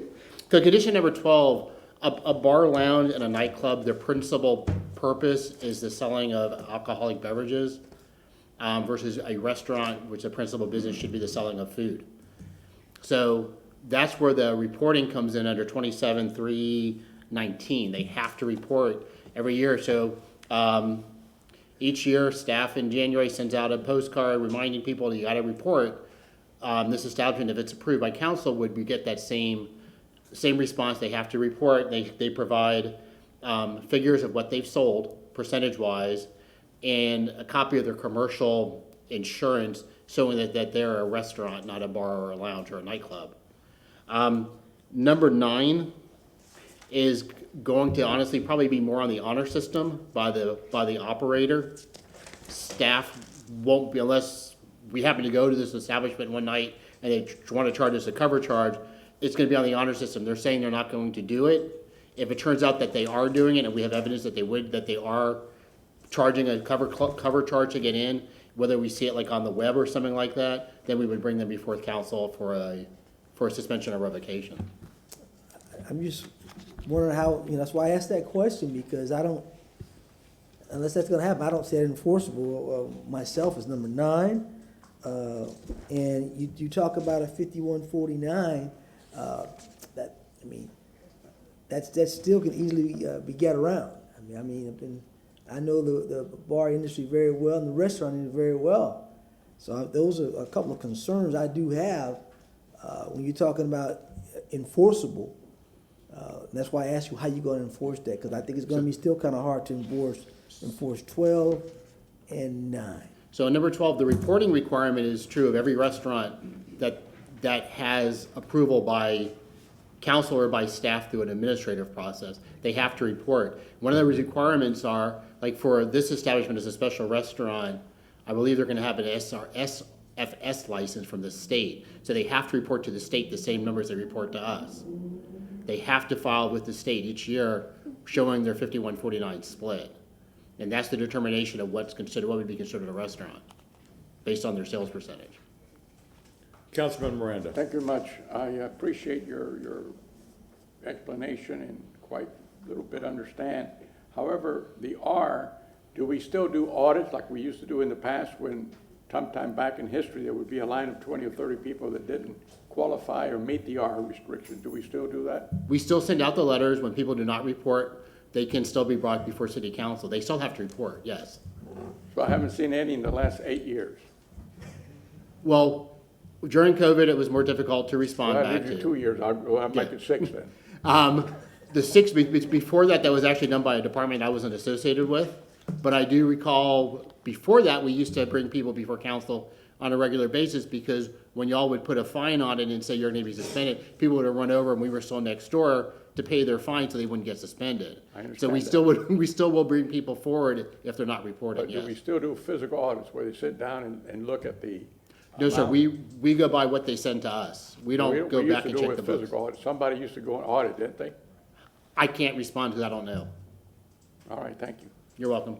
If I may, Mr. Cotton. Yes, sir. My own personal knowledge, maybe some of the people watching on TV or in the audience, the 51% of food, how is that justified? And let me ask it a different way. Is that rated by the amount of food purchased or the amount of food sold? Because let me get to it. Because if it's by purchase, some restaurants and bars get away with having an open buffet and you come in and eat, but it still shows that they're purchasing all this food. No, it's amount sold to the consumer. Amount sold. Thank you. That's what I was looking for. Okay. Yes, sir. That's right. Thank you. Okay, thank you. Oh, I'm sorry. Any other questions? Thank you. Mr. Chair? Councilman Carlson. Yeah, I wonder if it's okay to ask a legal question. I know Ms. Johnson-Velez already spoke and Jake spoke, but I wonder if either or both of them would like to just weigh in on more about what happens if we say no tonight. What's the legal basis for the applicant to sue the city, and how would that process go? Susan Johnson-Velez, Legal Department. So we're still in, this is part of the FLUDRA process, the statutory process. This is part of step one. We went through the mediation process, which is kind of what we refer to as step one. We reached a settlement at the mediation, and it's now before council for consideration on what you decide to take action on, whether you decide to accept or reject or modify. If you reject the application or the settlement recommendation, then it would go back to the magistrate for Part 2 proceedings under the statute. Could you just tell us, and if it's not appropriate, stop me, but could you just tell us, or maybe Jake would like to weigh in, what's the legal argument for why, if we say no to tonight, why it might not hold under legal scrutiny? What would be the response from the applicant? What would the case be? Well, this again is consideration of a settlement proposal, and so it's different than your garden variety AB permit application. This is coming to you in a different posture, if you will, because it's part of this statutory proceeding. Jake stood up. Thank you. Jake Kramer. Jake, did you have any comments on that? I guess I asked the question wrong, but is there any comment? Like, what would happen? And not to put you on the spot, but just for the folks in the audience who may be speaking out against this, what's the likely response if we said no tonight? What would kind of your argument be? Sure. Jake Kramer again for the record. Thank you for the question, Councilman. So as Ms. Johnson-Velez mentioned, the next step, if we're not able to settle tonight, would be that we would actually have a hearing in front of that as a part of this FLUDRA process. And then that report would potentially come back before you all again to consider that recommendation. Now, if we're not able to resolve this at that hearing, then potentially, our hope is that we can resolve this, but potentially there would be litigation afterwards. Our concern is that we had many experts and there at the last hearing, and there was not competent substantial evidence supporting council's decision in the last hearing. Frankly, the other concern we have is that there may be Burt Harris claims down the road, because we have not, the reason we need relief and we need to modify these conditions is our client has not been able to find any restaurant operators who are willing to take the space and bring a concept into this building because the current restrictions are so onerous. And you feel with these changes, the list of agreements that you all came to, that you could find a tenant under those conditions? Yes, sir, we do. Okay, thank you. Thank you.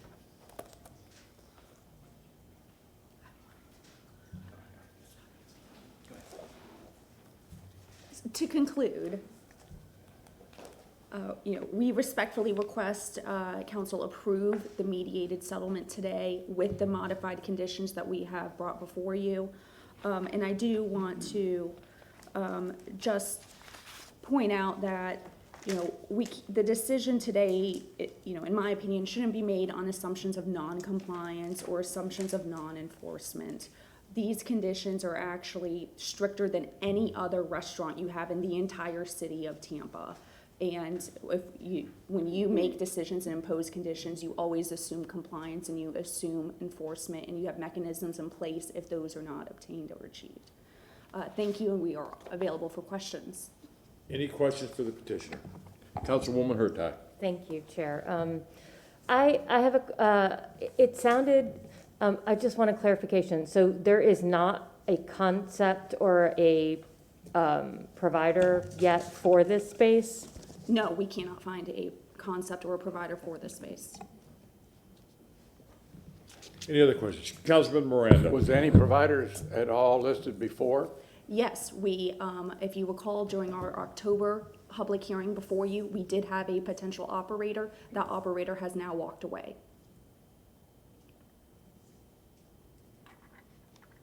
Thank you. Is there a reason why that operator walked away? Because at the October hearing, City Council voted to approve the neighbor's appeal and revert to the original conditions, and that operator could not work under those original conditions. Did you get that in writing? No, I don't believe so. Thank you. And the operator? Councilman The Miranda. operator that you had, there was no contract already given to them?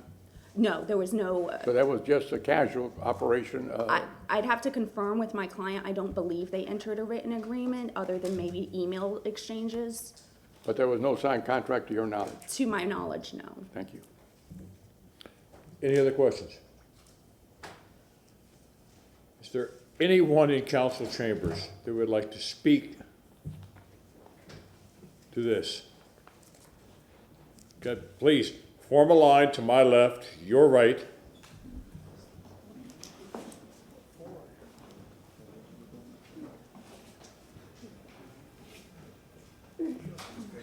Podium is open. Come on up to the podium. Good evening. Good evening. I was sworn in. My name is Luciano Prida. I developed my 1106 North Franklin Street and moved in December 1st, 1985. I've been in that neighborhood. I built the condo project, which is 1108 North Franklin Street. At the time that I was under construction, this building was rehabbed and Flybar came there. Flybar never had any music on the rooftop. They were very successful. They had music inside the building, but they never had music on the rooftop. The only thing they had is they would, when the townhomes were built on the just north there, they would project the hockey game up on the townhome wall, and you could hear. I currently live 705.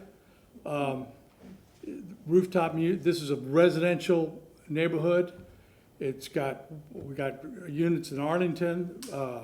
My condo, my patios, my balcony's probably 50 feet from the rooftop, and it would be allowing music on that rooftop would have a negative impact on the value of my residence and all the residences around there, given what's going on the 900 block. Take the evidence of 900, what's going on in 900 block, and it'll, the same thing happen. This owner had this situation before. So I just want to say that Flybar was very successful, did a great job, and they never had music on the rooftop. And I did meet with the proposed person that was Assad that was going to take this place over, and his comment, and I can provide it, text to me that that music on the rooftop, he went on the rooftop one day, and I met him there, and he said, the music's impossible. 1,000% impossible. And it is. It impacts the residences in Arlington, especially Arlington, which is an older building. Residences, we have some, it was built using the Miami-Dade specs after the Hurricane Andrew, so there's a little more sound protection. But anyway, that's what I have to say. You know, just, it's impossible. Thanks. Thank you. Councilman, Mr. Sir? Prida. Mr. Prida? I have a quick question, just for clarification. Can you explain what the issues on the 900 block mean? You got Eden, which you've had shootings there. You have Bello, who was supposed to be closed by 11, and they were open past 11, plus music going on. So they don't follow the rules. And well, Mr. Miranda talked about auditing. They don't audit 5149 anymore. They used to audit. I was director of internal audit city of Tampa way back in the 80s. Councilman Miranda, I think you were around at that time. But so 5149, it's a form, they fill it out and submit, and there's nobody ever goes and audits to determine whether they really sold 51% food or not. Thank you. And I'm a CPA, and I represent restaurants, and I've been doing it for 50 years. June 12th, I would have been doing it for 50 years. And I went through examinations on the 5149% filings in the past, but that's gone away. Thank you, Mr. Prida. Next. My name is James DeMorrow. I live at 1108 North Franklin Street, Unit 406. I'd like to respectfully ask the council to please use their option to reject the mediation report. I feel that it was faulty in the sense that there were members of the community present, but they were not allowed to participate by speaking in any way. The letter that we received concerning the outcome of the mediation was confusing.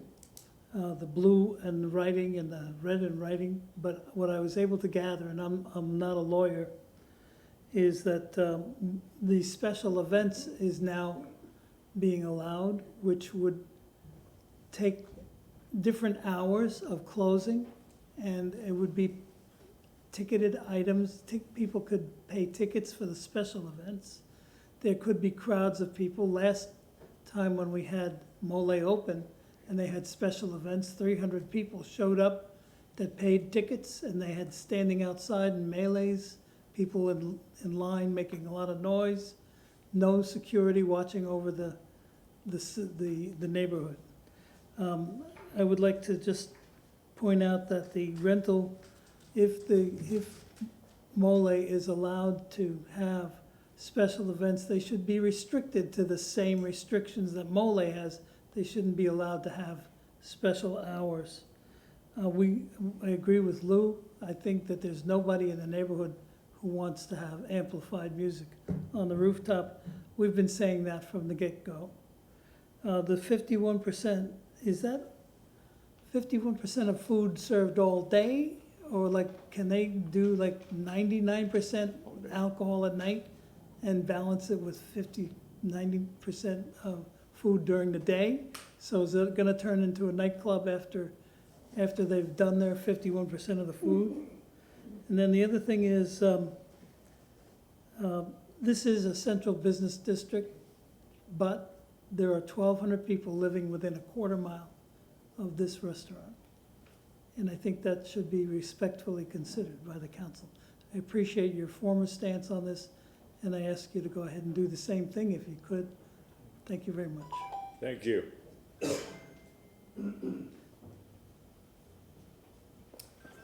Good evening. My name is Sam Smith, 1108 North Franklin. Well, I appreciate some of the changes that have been offered that we didn't know about, so it's going to change my speech a little. But and some of those are certainly very helpful. There was, in fact, a magistrate-led mediation that we were invited to. And again, we were simply an audience. We were not able to participate, which I think is important in that.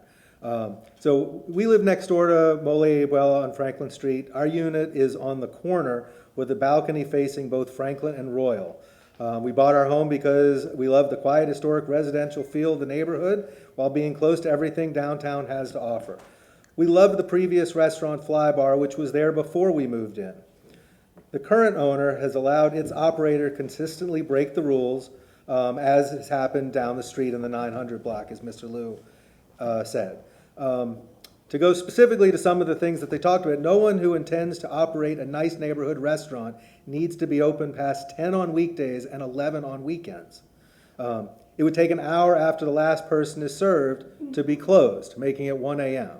Going also with your 5149, if it's open at lunch, it's serving food all day, somewhere between 10 and midnight, it's serving mostly drinks. And that certainly is going to affect the neighborhood. Obviously, the cover has been addressed. There's certainly no reason to have a cover charge, even with any exceptions of third-party operators or UFC fights. UFC fights don't even start till midnight because they're starting in half the time in Las Vegas. Regarding amplified music, I appreciate that they say no DJs, but it was awful when we were living there during that time. My wife, who's a physician at USF, needs to be able to rest, to adequately care for her patients. It's been a rough couple of years on healthcare providers, rough on all of us. But she had to sleep in an interior bathroom of our home on an inflatable mattress because it was just too loud. And yes, they did. There are promises now to shut the doors. When it's thumping in there, even with those doors shut, it vibrates our building. I can imagine the Arlington is probably worse because it's an older building. We have hurricane windows, but you still feel the bass. You may not hear it so much. And we also would like to go out on our own balcony and enjoy our own home sometimes. I mean, I have to, okay. We're happy to have a restaurant. We love Fly Bar. We love going to the Straz and having a drink before, but we needed to operate, like a neighbor. So whether there's changes, I hope that you will reject it or at least cause there to be some changes in this to make them good neighbors. Thanks very much. Thank you. Good evening, council members. My name is Jennifer Jones, and I live at the Arlington and have lived there for 9 years at 1229 North Franklin Street. That's across the street from this establishment.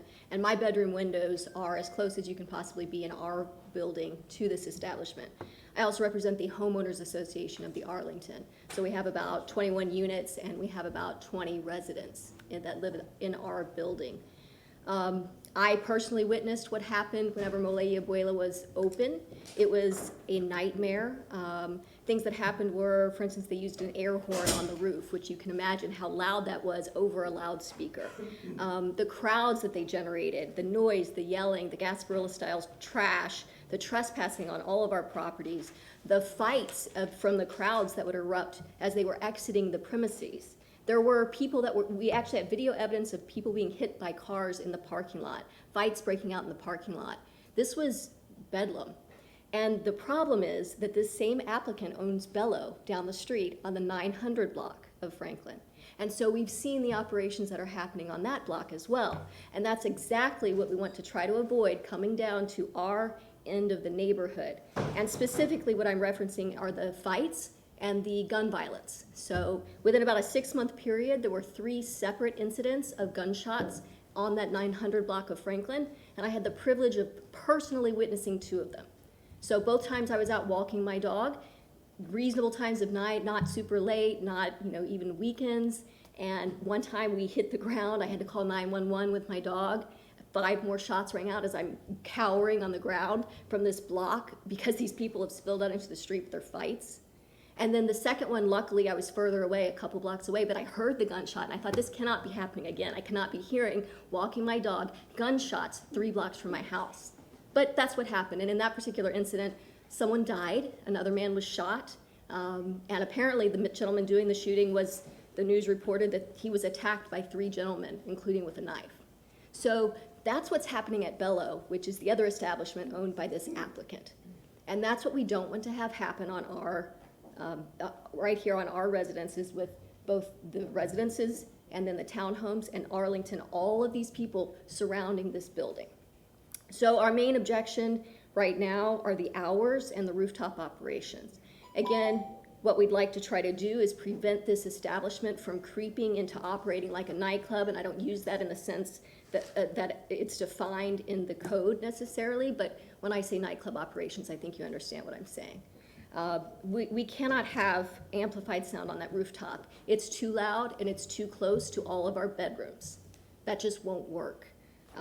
And there's no upper noise limit on the limiting the decibels. So that's a condition that just can't be enforced. So I would urge this council to reject or at least impose additional modifications. Thank you.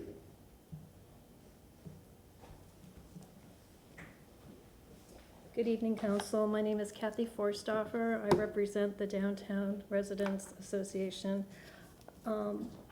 We have heard their complaints and we stand behind all of their issues when it comes to these provisions, and some of them we just heard tonight for the first time. I did, at least.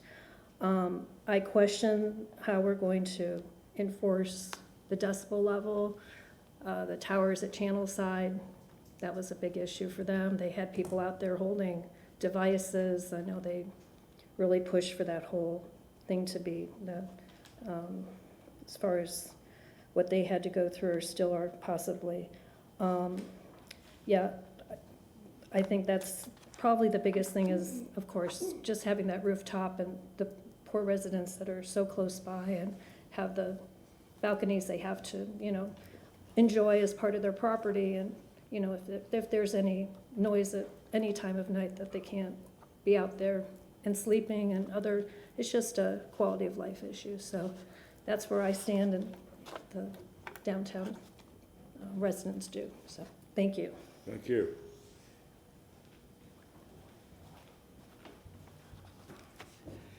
Good evening. My name is Fernando Perez. I live at 1212 North Franklin Street, directly next to Mole Abuela. 60 feet, my bedroom window is 60 feet from their rooftop. Before I get into my comments, I just wanted to mention very quickly that some of the comments made to you by Ms. Eiserman are not accurate. And after I finish my comments, I'd be more than happy to answer questions for you, including what happened to the previous person who was thinking about operating there. At the last hearing, you recognized that the license approved by the city did not protect the residents and did not prevent Mia Tampa from turning 1202 North Franklin into a nightclub. That led to the mediation and the recommendations before you. We ask you in the strongest possible way to reject the recommendations. If you approve them, Mia Tampa and their owner will have exactly what they've always wanted: the ability to open later, the ability to charge a cover charge, and the ability to play music on the roof. All he needs to turn this into a nightclub. We also ask you to reject the recommendations because the mediation process was dubious. I was there at the first mediation hearing. Numerous times during the mediation hearing, the magistrate turned to us and told us that while we could make comments, none of our comments mattered. And here I thought, as a petitioner in the petition that came before you, that the whole purpose of that mediation was to look after our interests.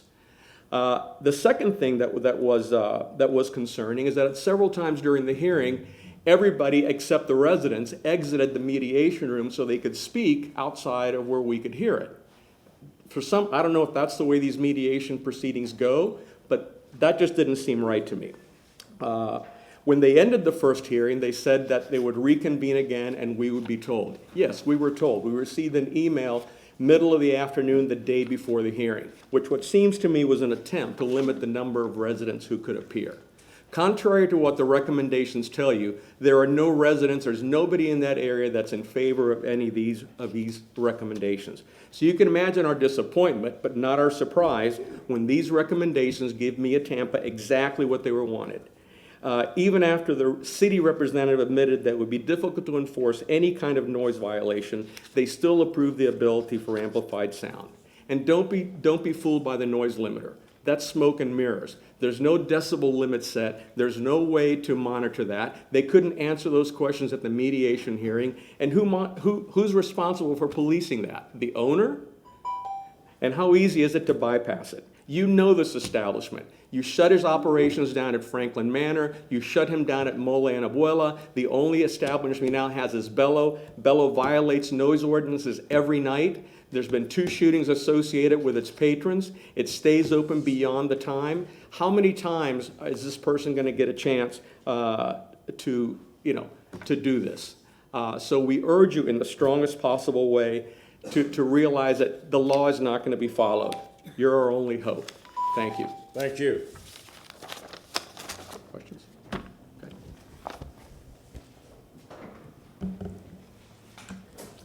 I'm Debbie Perez, and I too live at 1212 North Franklin Street, and my bedroom window is 60 feet away from Mole Abuelo's rooftop.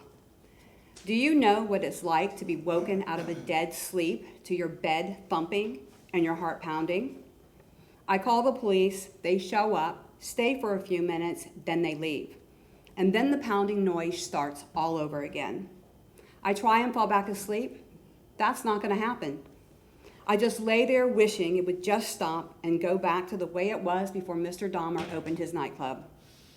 Then I realize they're screaming below my bedroom window. Are they fighting again?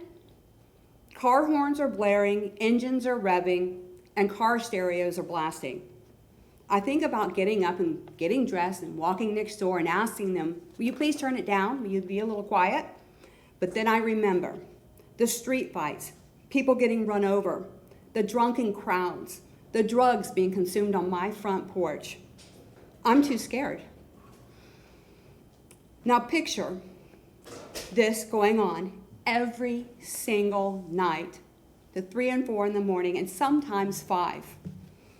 This will return if you let this irresponsible nightclub owner play amplified sound and music on the roof, allow him cover charges, and say open later.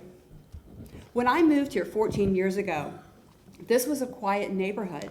We had a quiet local restaurant next door at 1202 North Franklin Street. We never had a problem with them. I felt safe to go outside. But that all ended when Mole Abuelo opened their doors. At first, it was just loud music, but when called, they would turn it down. But after a couple of months, they started ignoring our calls. Now I had to get up, get dressed, go next door, and ask them to turn the music down. That worked for about a month, and they completely ignored these requests. Now fast forward to May of 2020, the most exhausting, terrifying, helpless time in my life. I have never been officially diagnosed with PTSD, but it doesn't take a doctor to spot someone who has experienced a terrifying trauma. It has taken every morsel of my being to be here tonight, to speak to you. It's caused me to have to face my fears, my worst fears, and the possibility of reliving those experiences again. Even now, when I'm asleep, if I hear a loud noise, I wake up in sheer panic. This is no way to live. I've been severely affected by the blatant disregard this owner has for me, my husband, and the hundreds of residents who live directly next to 1202 Franklin Street, some just 25 feet away. It's our legal right to live peacefully in our homes. How would you have felt living this nightly hell that left you exhausted, emotional, jumpy, fearful, depressed, and anxious? A nightmare that will return if you let this owner play music. Can I finish? We have a couple more sentences. Thank you. Owner, amplified sound and music on the roof, stay open later, and charge cover charges. Things that have nothing to do with a restaurant and everything to do with a nightclub. Our fate is in your hands. Please don't let us be terrorized again. Thank you. Thank you. Good evening, everybody. My name is Victor Giordano. My wife and I live in 1108 North Franklin Street, the residents of Franklin Street. We live there. We have lived there for about 10 years. Our front door is approximately 25 feet away from Mole Abuela, so I'm not going to repeat what everybody else has said. I was also there for the first mediation, And Mr. Dahmer's concern at the first mediation was that he could not find an operator to operate his restaurant with the restrictions that you guys imposed. I'd just like to bring it to your attention why he is wrong. So you have, right off the bat, you have Epicurean, the hotel, rooftop, no amplified music, has been around forever. You've all probably have been there. You have Bula, Howard, it's in a residential area, rooftop, no amplified music. They've been very, very successful. You have Timpanos, inside has a DJ with closed doors.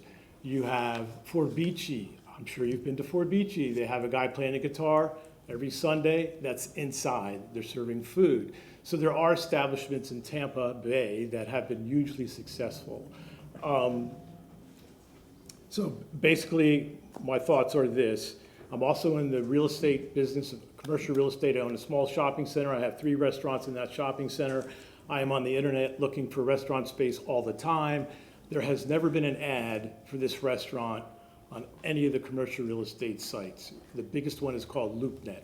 He has not been on there for the last 2 years looking for an operator. So I don't know how much effort that they're doing to find someone to actually take over the space and start a restaurant. I'd like to close with, I'm terrified if you give in to these concessions. I'd like for you all to stick to your original decision. Thank you very much. Thank you. Good evening. My name is Aaron Pavoff. I live on 1216 North Franklin Street. I'm a new resident of Tampa. I bought my home in October and still getting the lay of the land. And all of these incidents have occurred before I have come to the neighborhood. As I am now here in the neighborhood and a resident, I am very concerned, and to be perfectly honest with you, I'm kind of petrified from the testimony that I've heard.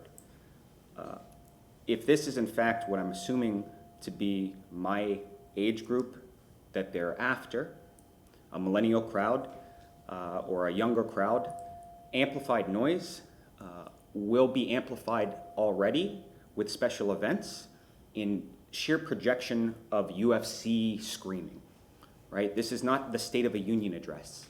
These are events designed to bring rowdy people to our block. We have video evidence from previous of people defecating in my back, where I now live, in my back area, urinating, using drug use, needles, smoking, the list goes on. I purchased my home at a very high price, and I'm very concerned that this is going to lower the property value of everybody around them, because if it is in fact operating like a nightclub, and there are in fact shootings outside, like there are not but 200 feet away, so to speak, right on the 900 block, I can't imagine where this is a city, this is a vision that you want to bestow upon us, and as we develop this area that is set to really boom. And we have a precedent now to set so that everybody can adhere to it and know that they're there to operate just like we're talking about as a restaurant, and not given provisions that are clearly unenforceable, to self-report, unenforceable. We need to make sure that you set that precedent today, you stick by your original decisions that you had, and that we move to the next phase. If they choose to have litigation, that's on them. That is not your concern. Your concern is to protect the neighborhood and the constituents that are around you. And that's what we humbly ask you to do. Thank you. Thank you.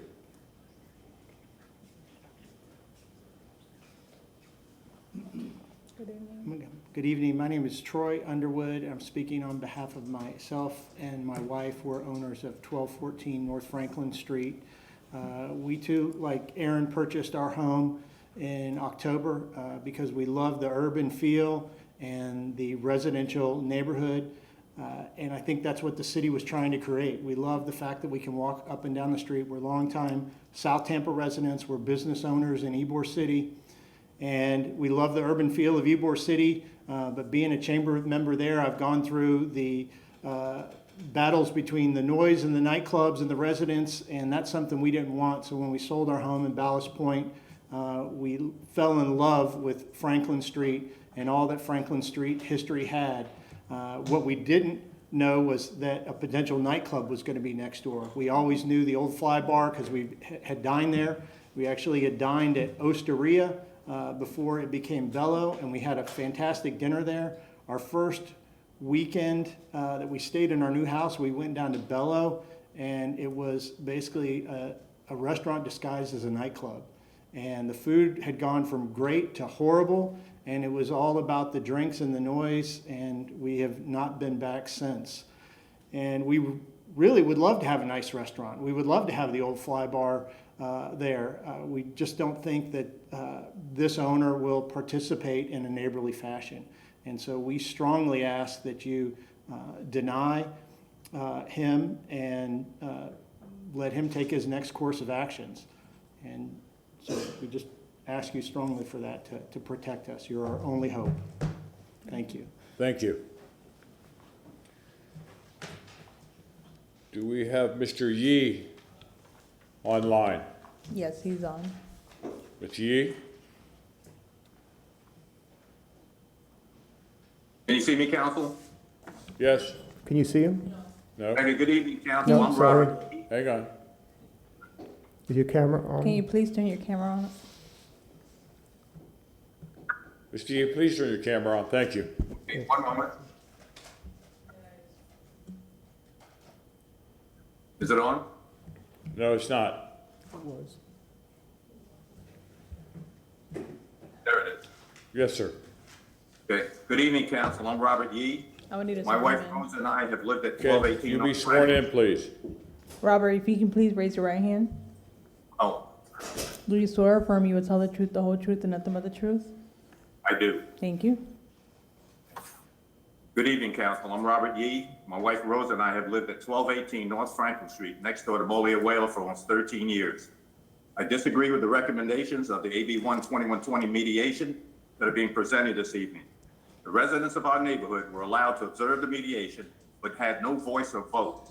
Our comments and recommendations were ignored, and we, who will be most affected by how Mr. Dama operates his business, did not have a say-so or agree with much of what is being recommended by the mediator.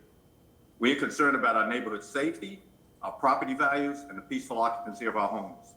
All three of these are in jeopardy unless conditions and restrictions are placed on Molia Whaler's license and force Mr. Dama to operate in a manner compatible with our neighborhood. Please place the following conditions on AB 12120. Restrict the operating hours of the business closed at 10 p.m. on weeknights and 11 p.m. on weekend nights. These hours are consistent with a restaurant and will lessen the probability of exiting patrons lingering for hours in our neighborhood as they have done in the past. Number two, prohibit outdoor amplified sound, whether it's music or otherwise, at any time of the day. This business is in close proximity to 3 multi-residential buildings, with the closest having outdoor porches and bedrooms only 25 feet away. Any outdoor amplified music or sound will be a nuisance at any time of the day.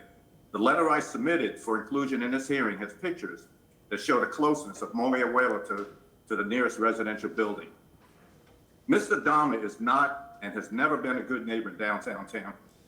He says he wants to run a nice restaurant, but his history shows that his real intentions are to operate nightclubs disguised as restaurants. That's how he previously operated Molia Whaler. In the current way, he operates Bello Bar and Restaurant 3 blocks away, which has the same type of license as Molia Whaler. Bello routinely plays outdoor music that can be heard 1.5 blocks away and occasionally 3 blocks away where I live. They also promote drink specials and events with little mention of food or their menu.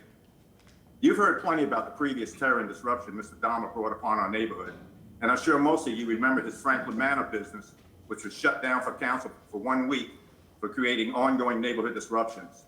Mr. Dama was also sued by 915 Apartments for this behavior, and council, you shut him down for a week. And recently, there were also 3 gunfire incidents within a 6-month period near Mr. Dama's Bello business. 2 of these incidents can be directly connected to Bello patrons, and one of the incidents resulted in a death. We do not want this at our front doors. Please place conditions on his AB 12120 so he will operate that as a good neighbor and will protect the safety of our neighborhood, the value of our homes, and the peaceful occupancy of our homes. Thank you. Thank you. Do we have Mr. Pedrada on the phone? No, he's not logged on. Okay. Mr. Perez?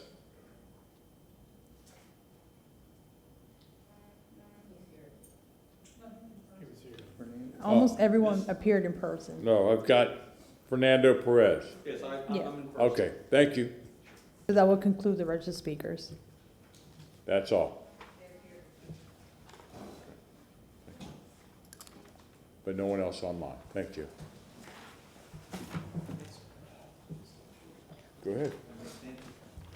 I have a legal question, if I may. You know, I just want to make sure that what we rely upon for any decision is valid and whatnot, I guess, if you will. You know, we're hearing a lot of opinions on an individual or a group that had run an establishment and now is apparently trying to do the same thing.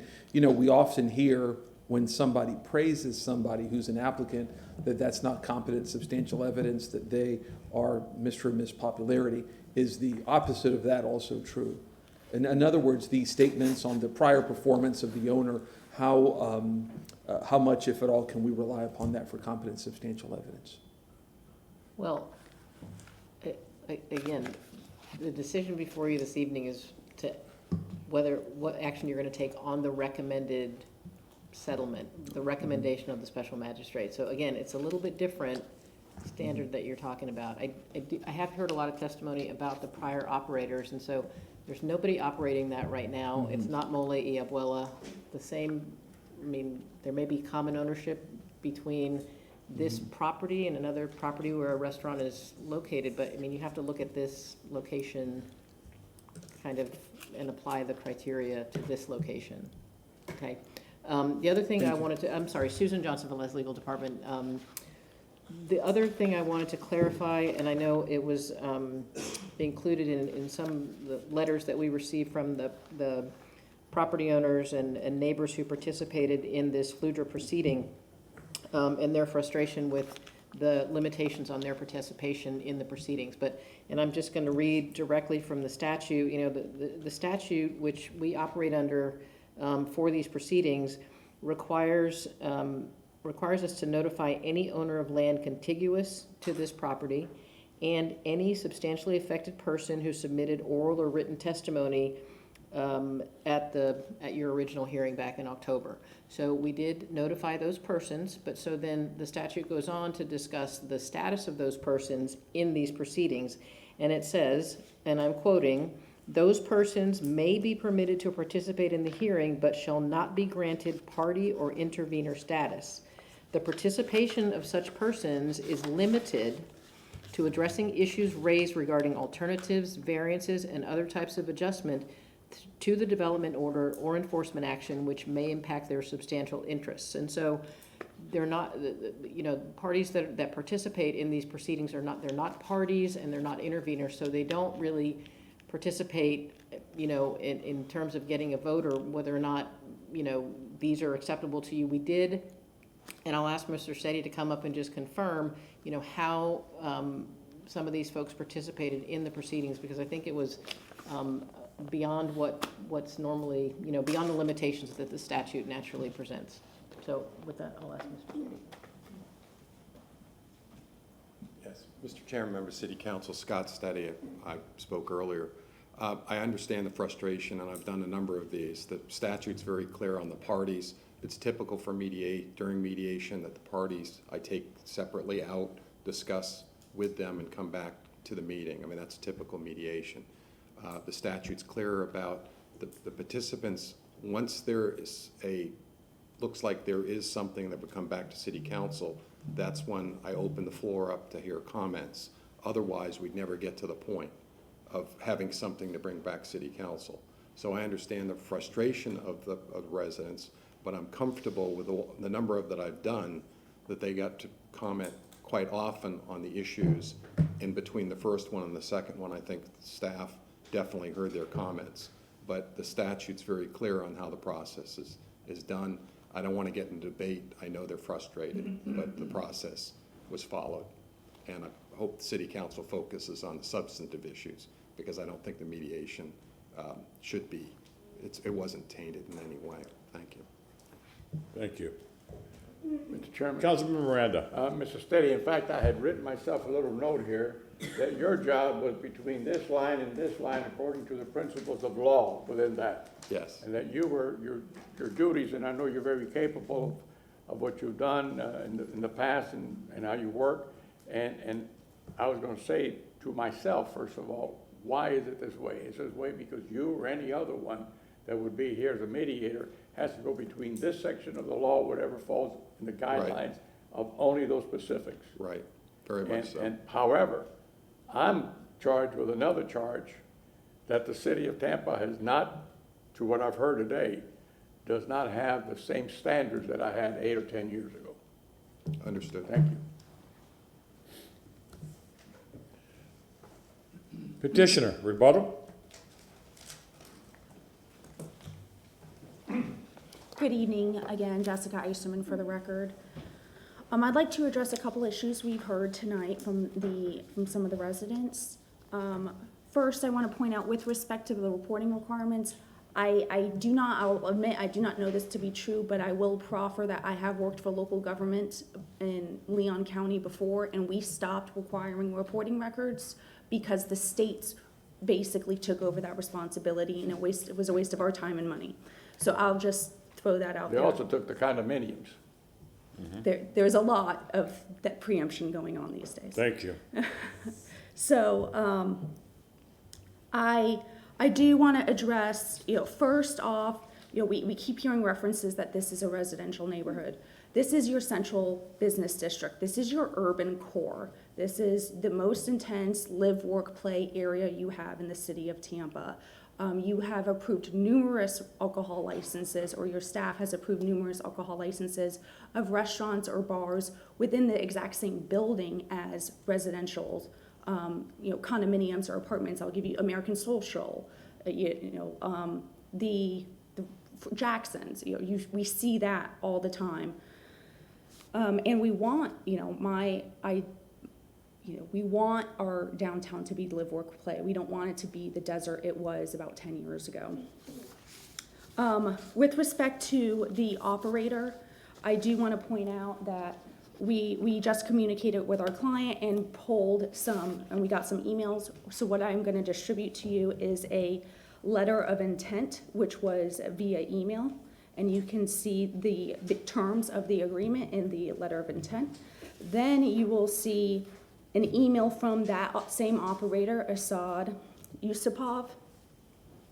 He sent us an email immediately after your public hearing on October 21st, 2021, that says, obviously with the conditions the way they were, we cannot operate a business properly. More importantly, I learned today that even when you do everything the residents want, agree to everything they request, for the most part, it still isn't enough. I'm at a loss for words. That's when the letter of intent was terminated. Ma'am, we have a council member that is online that cannot see these documents that you presented to us. Would you mind putting them on the Elmo? Of course. One by one, and give Councilman Carlson just a moment to be able to see them. Is that all right with you, Councilman Carlson? Yes, thank you so much. Appreciate that.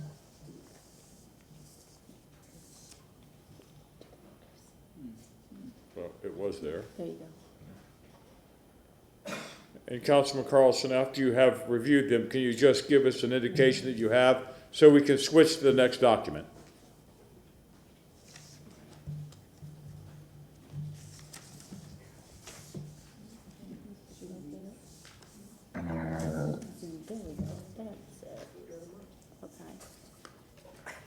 So I'll actually first point you to the letter of intent. Let's just go in chronological order.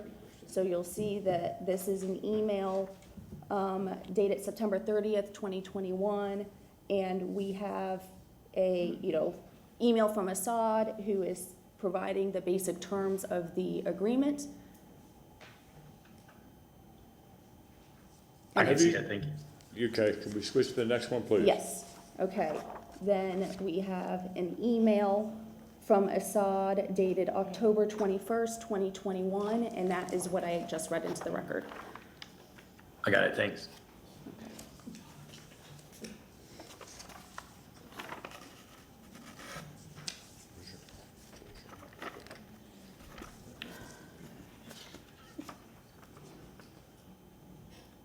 Is it still up there? I'm not seeing, is it still up there?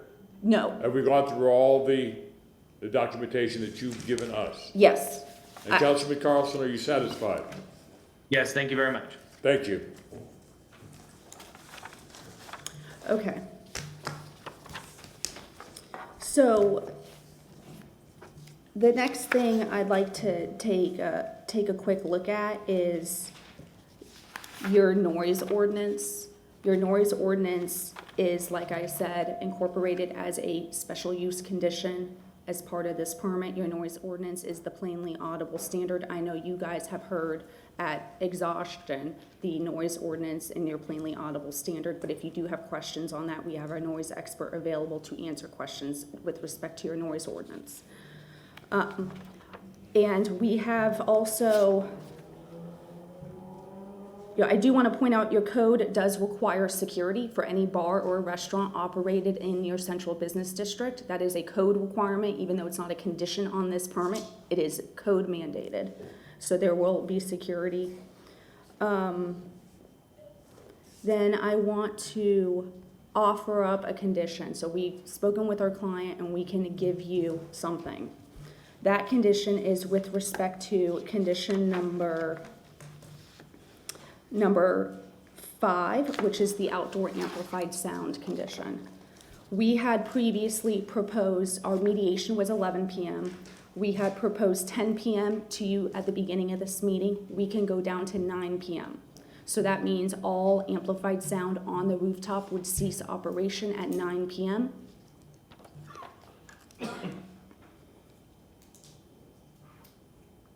And while you were there, is that including outside on ground level also? Yes.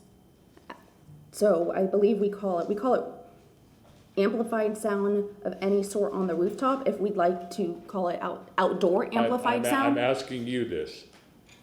Is that what you're asking for now? Is that included on the ground level? Yes.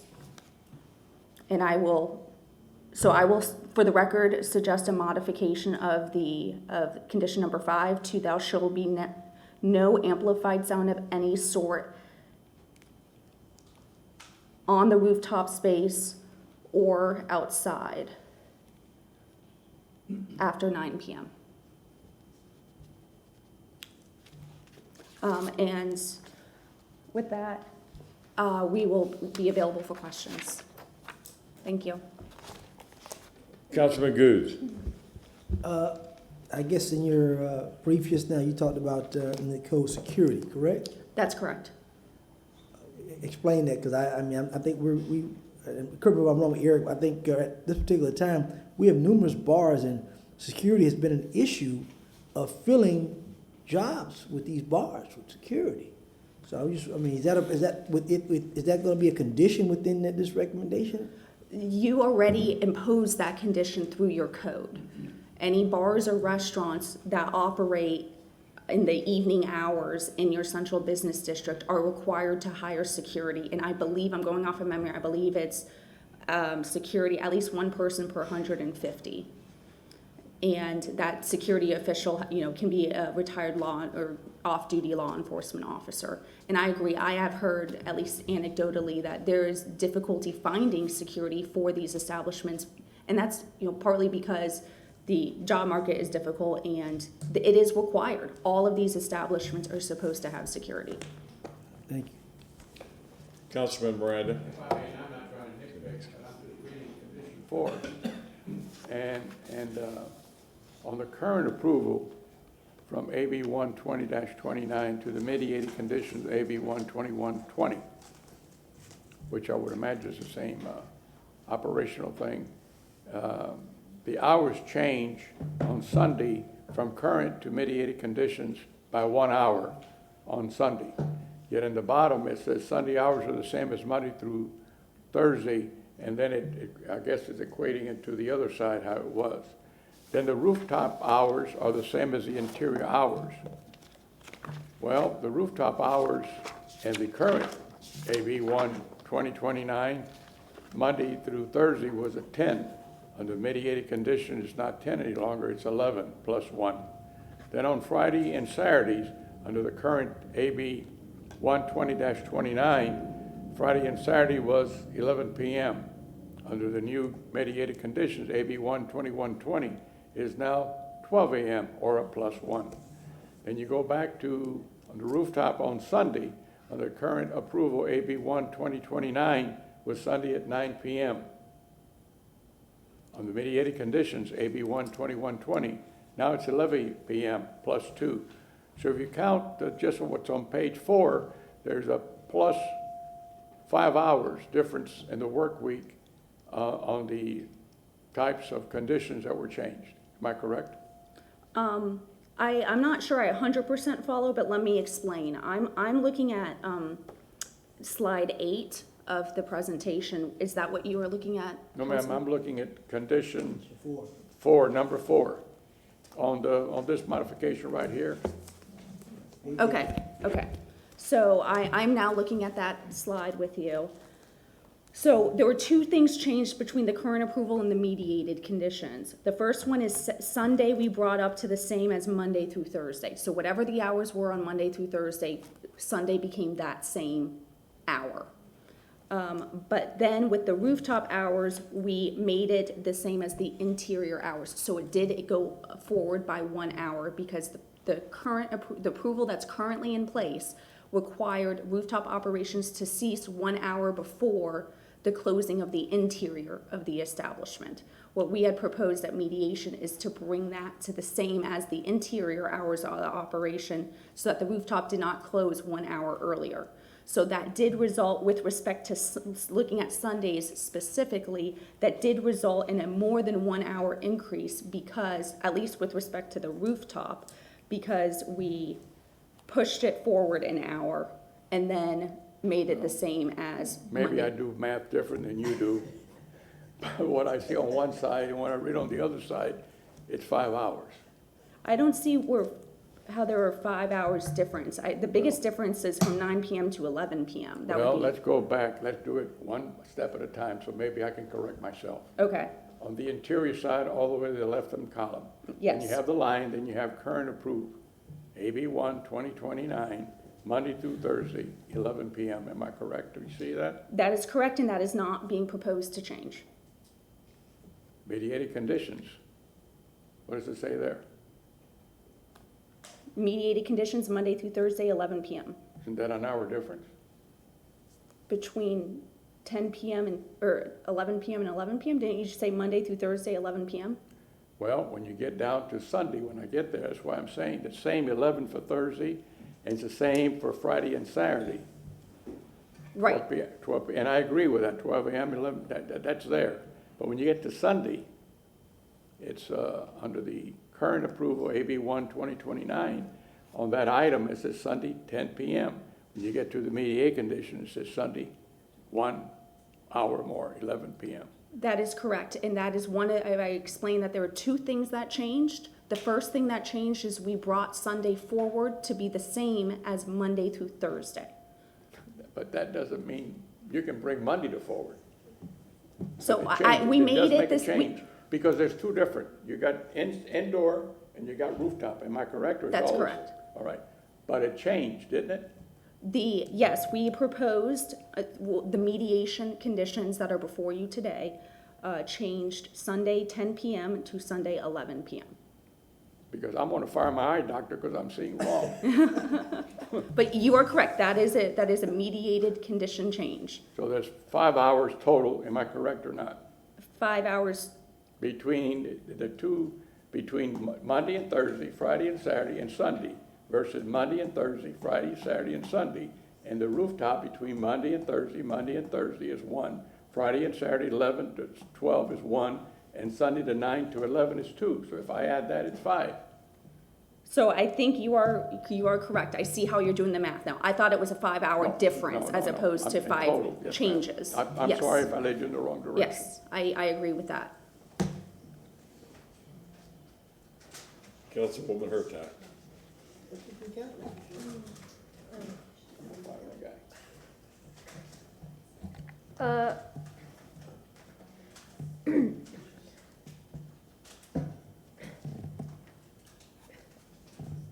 I would prefer to have the modification include no amplified sound outside.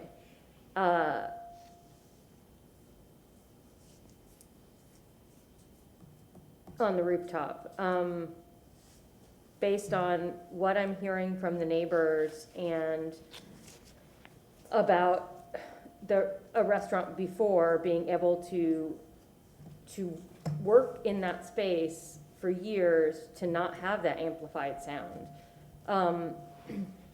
Is that something that your client could do? If you're really having just a restaurant, then it seems that no amplified sound, maybe I'm old, but I really love places I can go where there is no noise, because I'd love to hear people I'm with speak.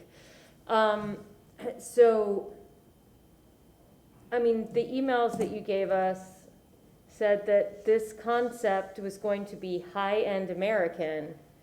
To me, that generally means a quieter setting to enjoy, high-end food and drink, and just a little, not incredibly loud. Maybe I'm wrong in my interpretation of high-end dining. I don't eat out much, but yeah, could you speak to that possibility? Councilwoman Jake Kramer, for the record. Our client couldn't be here physically today because of some health issues. I think I can reach him by phone. If there's any other conditions that are troubling you all, if we could talk about them with Jesse, and I'll step out in the hallway and see if I can get a hold of him on that specific issue, because I realize the importance. Thank you, because that's just one that I see that the residents and the client could come together, because that's something that someone mentioned. Every single neighbor mentioned that. Two things. I want to make sure that the city council attorney approves that. I've never had one done yet that way. I don't know about you folks. And I was, we don't see it. Sometimes you don't see someone here in person. They don't let them. They don't take the. To that I'm point. not trying to sidewind you or anything. I'm just saying that I've never seen it. And when you have someone here that wants to speak, whether it's from the audience or somebody at the home that wants to, if we don't see them personally, we don't let them speak. If I may, I'm going to call my client. I understand. And propose this to see if I can, to see if we can work this out today. The thing that's calling me the most, Yes, throat, is the rooftop music. Okay. It's fine. There's many restaurants in Tampa that have that without music, and they're doing fine. However, what we're doing here is the old saying of putting the horse before the cart, or the cart before the horse, backwards. And we're trying to find something that we can put a client in without having the client. That's the problem. And I apologize for that, Councilman. I'm not There saying were health issues. Your case came to you. You didn't go force before you say I won. Right. I understand all that. Believe me, I do, and I know you got a tough job. There's no question about that. But the rooftop alcohol is what just is in my mind what I'm trying to do or not to do with this hearing. If I may clarify, so you said rooftop, you said noise just a moment ago, and then rooftop Alcohol is what bothers me. on the roof. On the rooftop, yes, sir. As it had been, that concerns you, even though the fly bar had that for many, many years. I'm saying what I see here. Yes, You know, society is changing so much Yes, sir. that they don't need council members anymore, because everything is taken away from the power. You can't legislate anything over 4 apartments. You can't go if the state wants to do it. Yet they don't inspect. Now they want to say we're going to inspect after they had the catastrophe down in South Florida. Now they're going to inspect. Good for them. Now we used to do the 5149 ourselves. Guess what? Legislature said, oh, you boys are too small. You young ladies and men that work there, we can take care of ourselves. I'm not blaming them for what's happened in life, but they can't blame us. Yes, sir. Can't do it. So these are the things that are happening in government and all over the country. And it's getting to the point that there's no answer because there's no law given to some authorities to do what they have to do. But I'm not here to preach to you. I'm not trying to preach to you. I'm just telling you how frustrated I feel about some of the things that are happening in this country. And you're not going to solve these problems, but the same old, it doesn't work. May I ask a question, please? What's the capacity of the rooftop? It is 116 persons. 160. 16. 116. Thank you very much. 116. 116 people. And if there's amplified music, so you're amplifying 116 people's voices by even more music.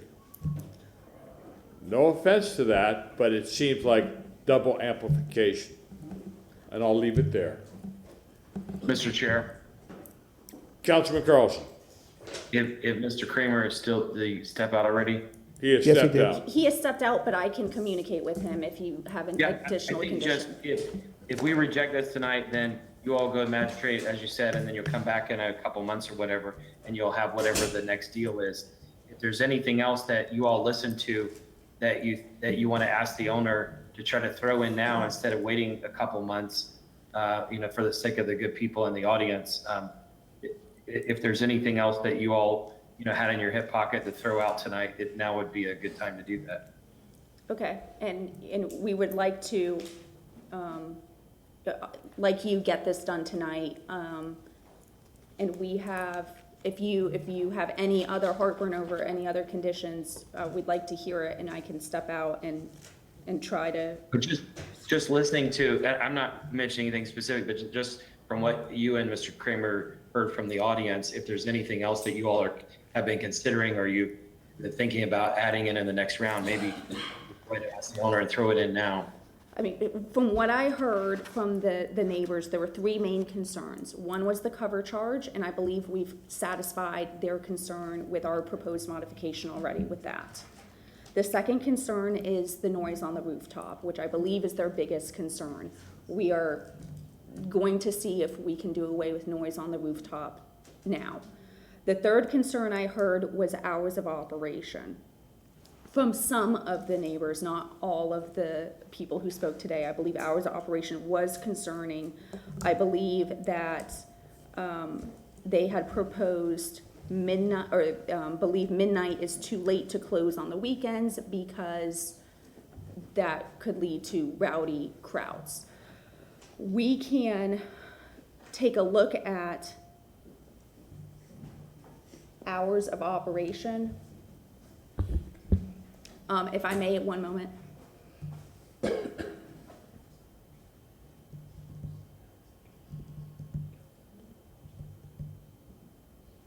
All right, so we have spoken with our client. We are amenable to striking the outdoor amplified sound condition.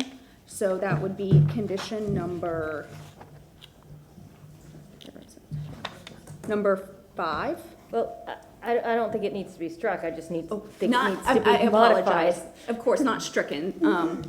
We would revert the condition number 5 to the original condition that is in the current permit, which would read, "There shall be no live music or amplified sound of any sort on the rooftop space. Video equipment may be operated on the rooftop provided said equipment is completely muted." So we will agree to that modified condition. And I also was told that is the extent we can go at this time. Mr. Chair. Councilman Carlson. Sorry, I think it was Councilman Citro or somebody, I can't remember whom, maybe it was Ms. Hurtak, talked about the outdoor sound downstairs too. Were you able to get that included then? I know you were penciling it in. Yes, we can go ahead and revise that condition to, "There shall be no live music or amplified sound of any sort on the rooftop space or outdoor area. Thank you. And video equipment may be operated on the rooftop or outdoor area, provided it is completely muted." Thank you. believe Councilman Miranda had a question about the hours of operation, but Councilwoman Hurtak. I also have a question about the hours of That's what I operation. So, and again, I guess I just don't go out enough, but Monday through Thursday, 11 p.m., does that mean like doors close, you take the last patron at 11 p.m., or does that mean like the last person can come in and grab something to eat around 10:30 because your kitchen closes at 11? Or, I mean, like, how does that work? So it is my understanding is the way we have interpreted this and staff has interpreted this is that is when the doors close and the kitchen shuts, but also they stop taking patrons around 10:30 so that by 11 they can usher people out. Okay, so 11 p.m. means everybody's gone. Right. So if you happen to wander in at 10:30, they say, oh, you know, we're closing at 11, so. Exactly. Yeah, okay.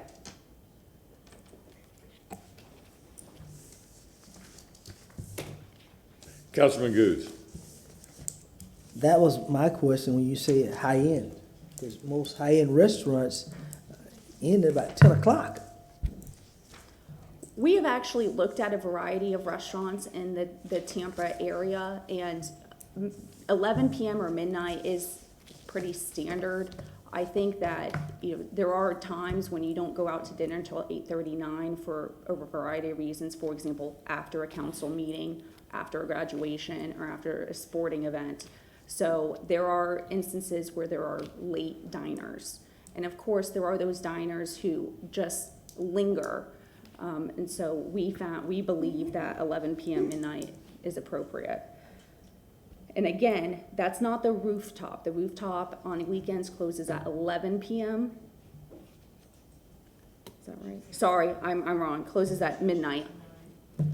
So we have 11 p.m.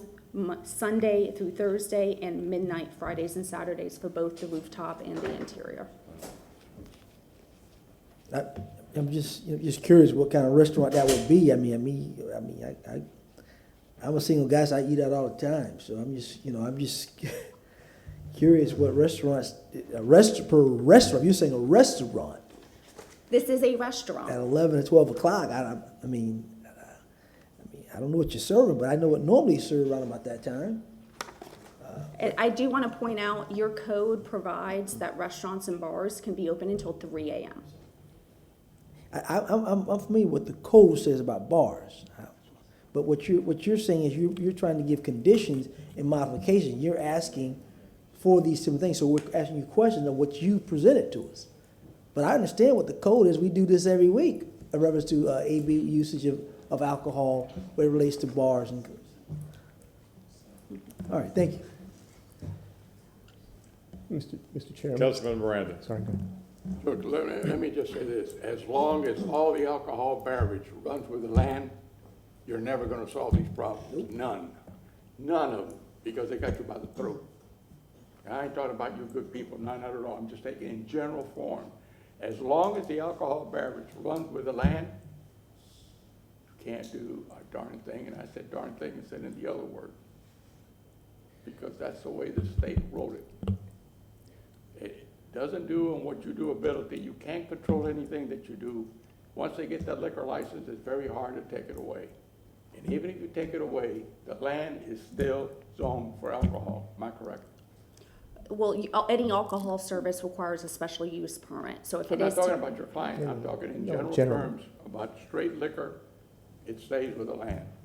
Yes, if there is, if you issue the special use permit, it will run with the I think in this form, unless it's changed, you can't be closed for so many period of time. Now, you use your license if you don't make a sale or something.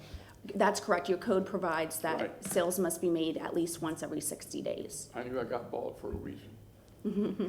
And Mr. Chairman, if I could follow up, if you could question for staff, but you raised the issue of alcohol on the roof, and just a reminder, and we talked about this just as you did, there are entitlements that are already existing on that property.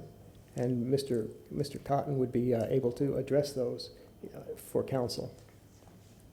Eric Cotton Development, excuse me, Eric Cotton Development Coordination.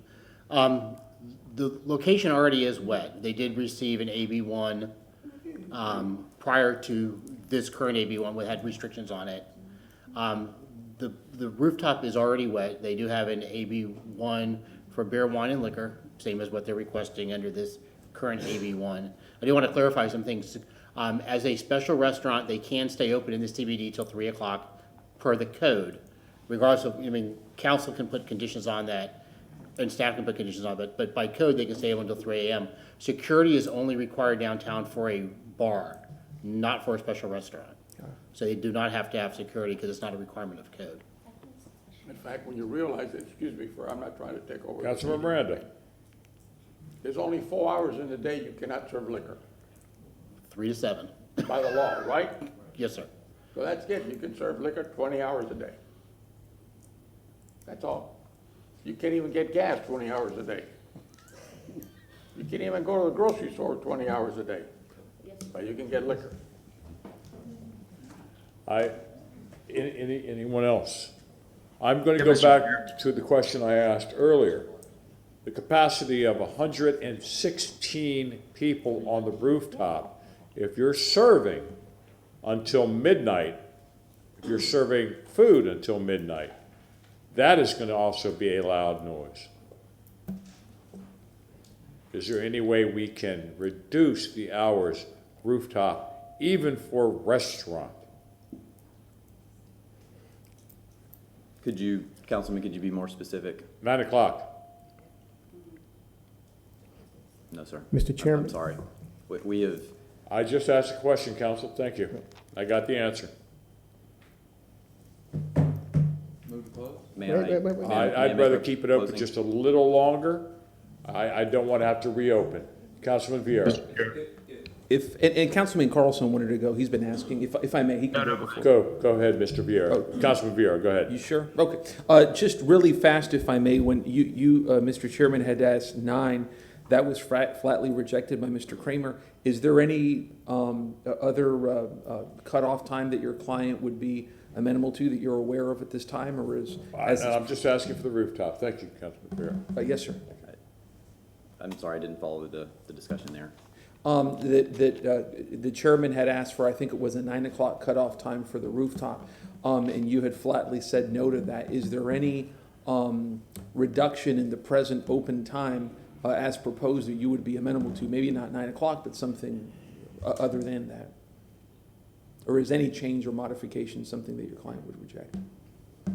And Councilman Vieira, your question is for the rooftop only?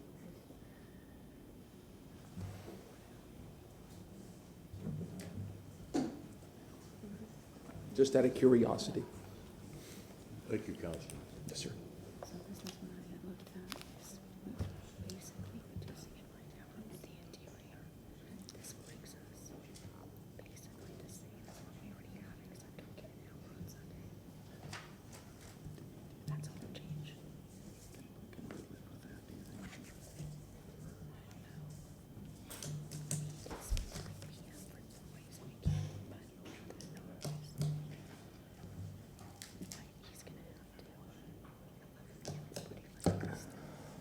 I think we can hear everything you guys are saying in case you're trying to be quiet. So, here's what I suggest to address the hours of operation. So looking at condition number 4, what we can look to is reducing the hours on the rooftop to 1 hour earlier than the interior hours. So what that means is interior, it would close 11 p.m. at Sunday through Thursday and midnight Friday and Saturday. Then the rooftop, we would have close 10 p.m. Sunday through Thursday and 11 p.m. Friday and Saturday. Mm-hmm. Thank you, ma'am. Appreciate it. Thank you. You're welcome.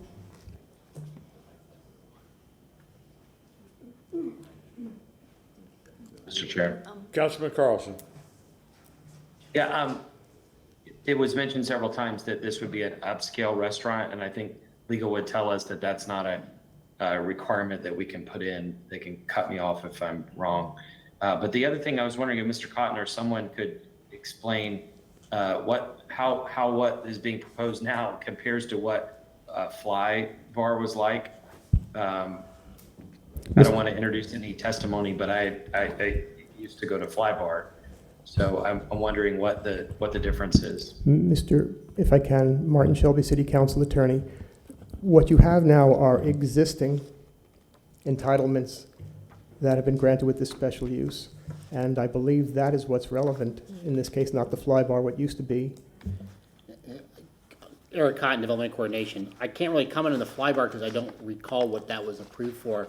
I do know that was approved previously. That was an old wet zoning for the Fly Bar.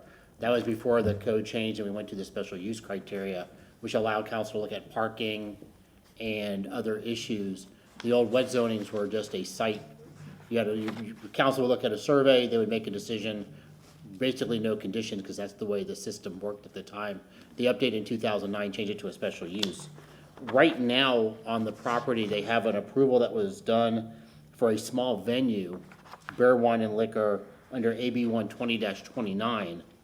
That had a little bit more restrictive hours than what's being proposed now, which I believe was in the PowerPoint that was provided by Stearns Weaver. But if you want, I can review those again, but, yes, sir? No, that's okay, thank you. Okay. Anybody else, what other questions while I'm up? Any other questions for staff? Okay, thank you. Council members? Word from Ms. Iserman. Thank you, I appreciate it. I believe these conditions are as far as we can go. And the hearing, if we proceeded to a Fludra hearing, I believe we would prevail. And if you again shot down that recommendation from the special magistrate, we have a very great legal case. As Ms. Susan Johnson Velez has pointed out, this is a settlement negotiation, not a quasi-judicial hearing. So another thing, not only do you take into account the conditions in your code, which we vehemently believe we meet and exceed the conditions in your code, but you need to take into consideration the future litigation aspect. So I believe we have addressed the cover charge and met that. We have addressed hours of operation to the greatest extent we possibly can, and we've removed noise on the rooftop, which we have heard repeatedly is the biggest concern today. So with that, we would appreciate an approval of the mediated conditions as modified today.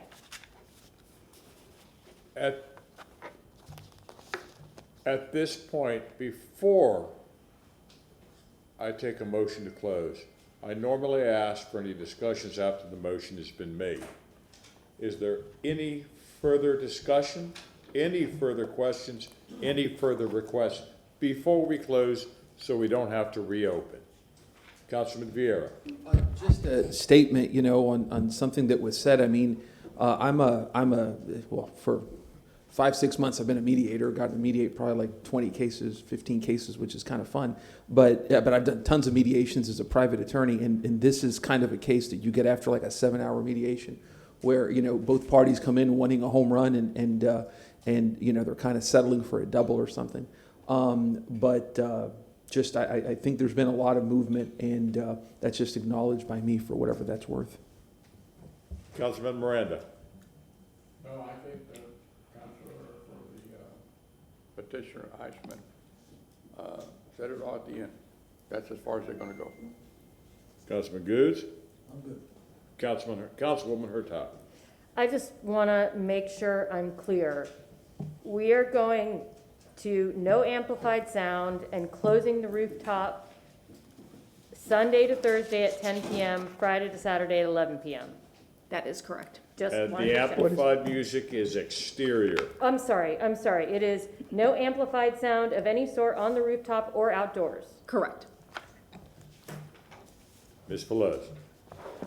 Susan Johnson Velez, Legal Department. I've been keeping notes here, and I just thought it would be helpful to read through all of the modifications that council is requesting, and then have the owner confirm their, consent to those modifications, so that we're all on the same page. So, based on my notes, I've got a modification to condition 4B, that reads, rooftop of the establishment shall be required to close at 10 p.m. on Sunday, 10 p.m. on Monday through Thursday, and 11 p.m. on Friday and Saturday.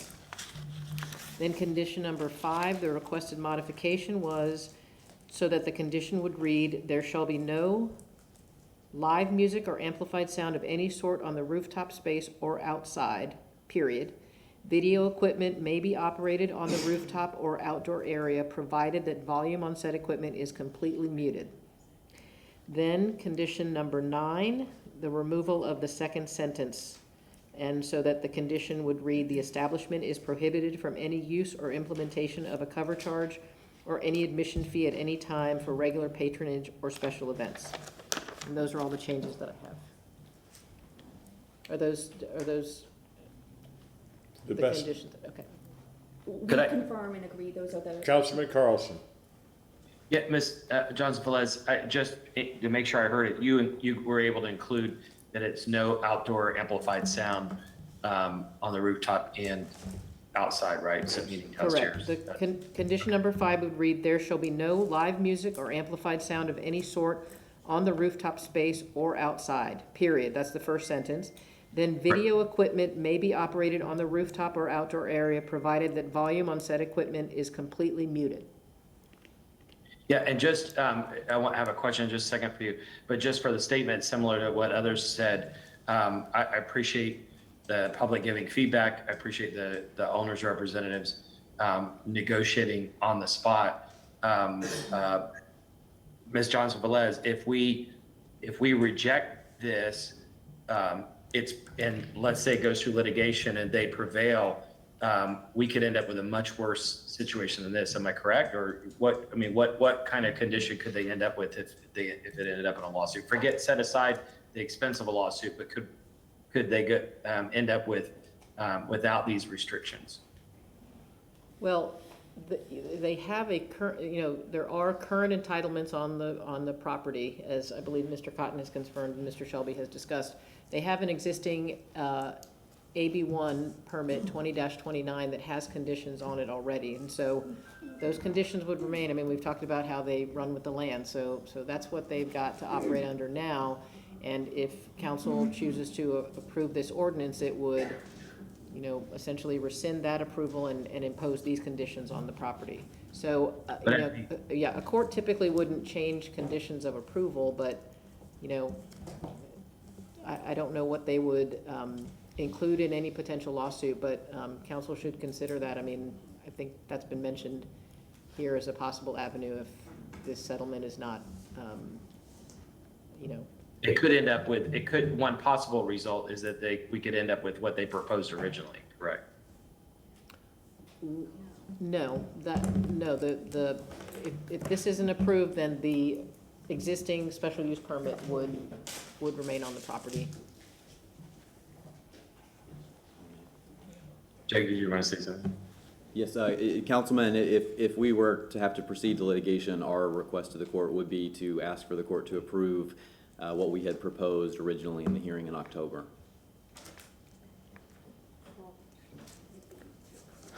Is that all, Councilman Carlson? Is that all? Yes, thank you. Thank you. Councilman Miranda. I'm not a judge and I'm certainly not an attorney, but there's not even a client here for this building. So you're going to approve something without a client, so you can go out and find somebody that wants what you just got for them without them being here. It's like having a baby. It's not, I mean, it's not an uncommon occurrence. I understand, but I'm just saying, Whoever does come in and occupy this space would be bound by these conditions, though.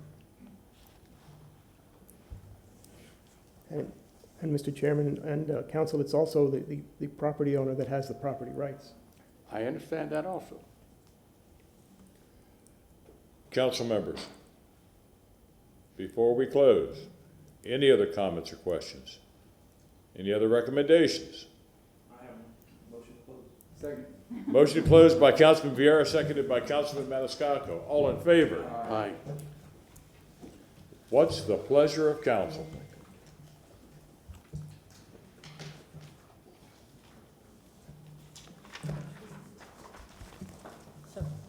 Susan Johnson Velez, Legal Department. I just want to remind council, your three options are to accept, well, now you've modified and the owner has agreed to your requested modification. So you would now, if that's what you would like to modify, and then you would proceed to implement by having first reading of the ordinance.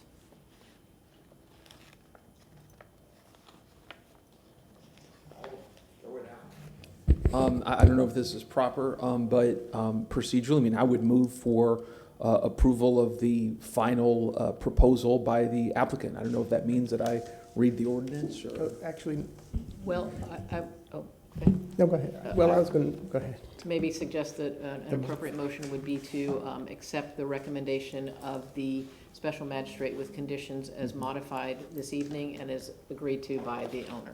So I hereby move, and thank you for that, ma'am, to accept the proposal from the magistrate with the modifications that have been stipulated to by the applicant.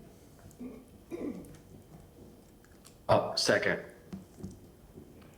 There has been a motion made by Councilman Vieira, seconded by Councilman Carlson.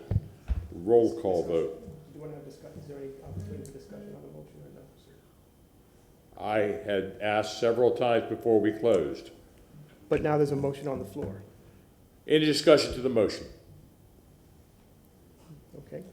Roll call vote. Carlson, Yes. Maniscalco, No. Vieira, Yes. Goose, No. Miranda, No. Herzog, Yes. and Citro. No. Motion failed with Maniscalco, Goose, Miranda, and Citro voting no.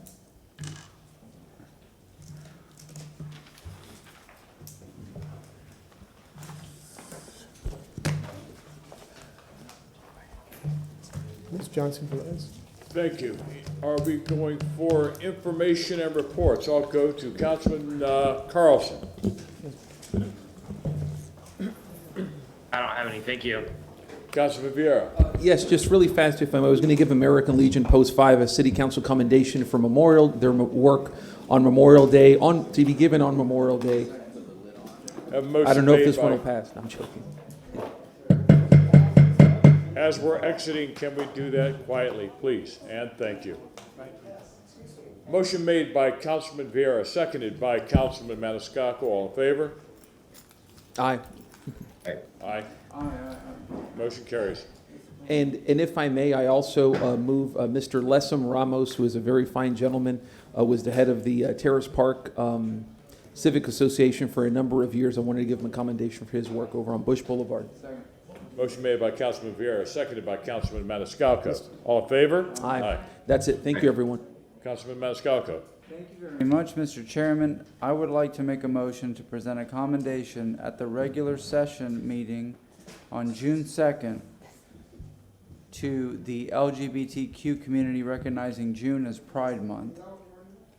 Motion made by Councilman Maniscalco, seconded by Councilman Vieira. All in favor, say aye. Aye. Any opposed? What's the problem? You good? Yeah, No, I have a question. Are you good? Yeah. Okay. Councilman Mr. Chair. Herzog. No. Mr. Chairman, members of council, Ms. Iserman is here. With regard to the motion, I saw people leaving, and unfortunately, Mr. Chairman, the motion failed. Is that correct? In order for you to take action, it requires an affirmative vote of four council members. Therefore, another motion in this case would be in order, in my opinion. I'll make the motion. Thank you. Then I make a motion to deny the report and I make a motion to deny the report and recommendation of the special magistrate.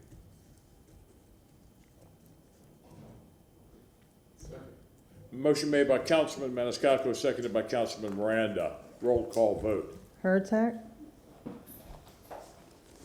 Yes. Carlson, No. Maniscalco, Yes. Viera, No. Citro, Yes. Miranda, and Goods. Yes. Motion carried with Carlson and Viera voting no. Councilwoman Hartock.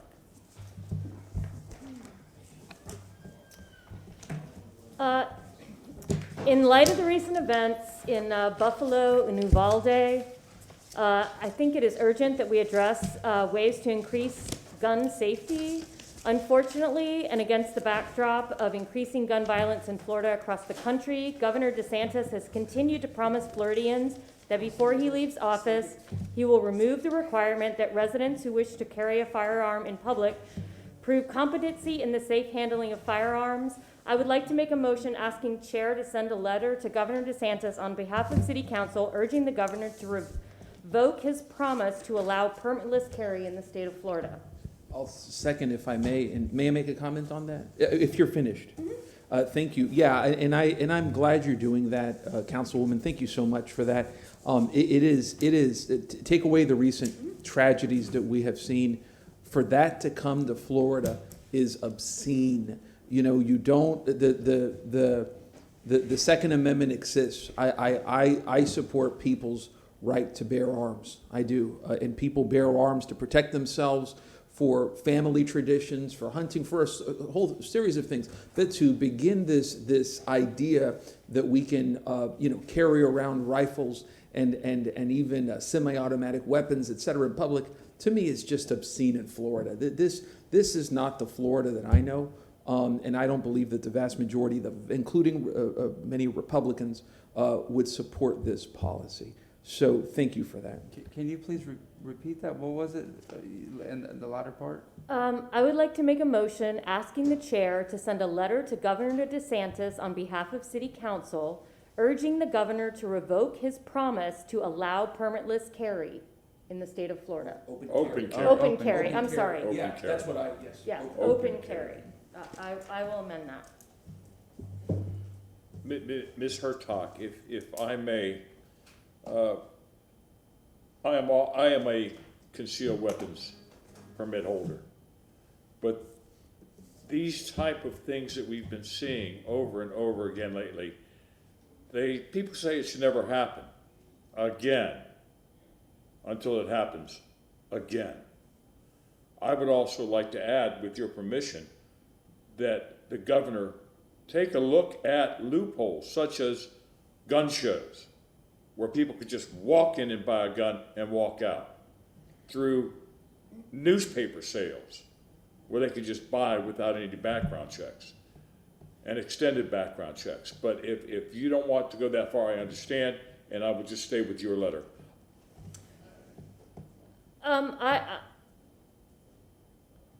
I guess it's the pleasure of council, but I would really like to focus on the one thing that he has promised. You got it. That I believe that citizens are asking us to do something, and unfortunately in Florida we don't have a lot of power. But what we can do is ask him to revoke the promise he has made in order to protect the citizenry. Thank you. The motion's been made by Councilwoman Hertog, seconded by Councilman Vieira.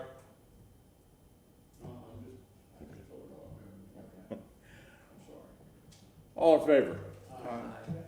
I'm sorry, Councilman Carlson? Did you have anything you wanted to add? No, I want to talk about something else in a minute when you get a chance. Are we doing this a roll call? Roll call vote, please. Hurtak, Yes. Carlson, Yes. Maniscalco, Yes. Viera, Yes. Miranda, Goods, Yes. and Citro. Yes. Motion carried unanimously. Do you have anything else, Councilman Hertog? Councilman Goods? Councilman Miranda? No. Councilman Carlson? Yeah, I apologize. I forgot I have recusal forms from last week. I don't have them in front of me, but I think Marty has them. If I could please make a motion to receive and file. Motion made by Councilman Carlson, seconded by Councilman Maniscalco. All in favor? Aye. Thank you. That was for, votes on May 19th, file number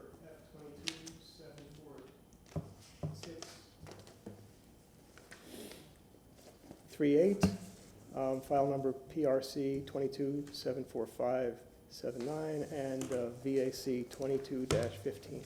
Thank you. Motion has been made to receive and file by Councilman Miranda, seconded by Councilman Maniscalco. All in favor? Aye. Without objection, we are adjourned.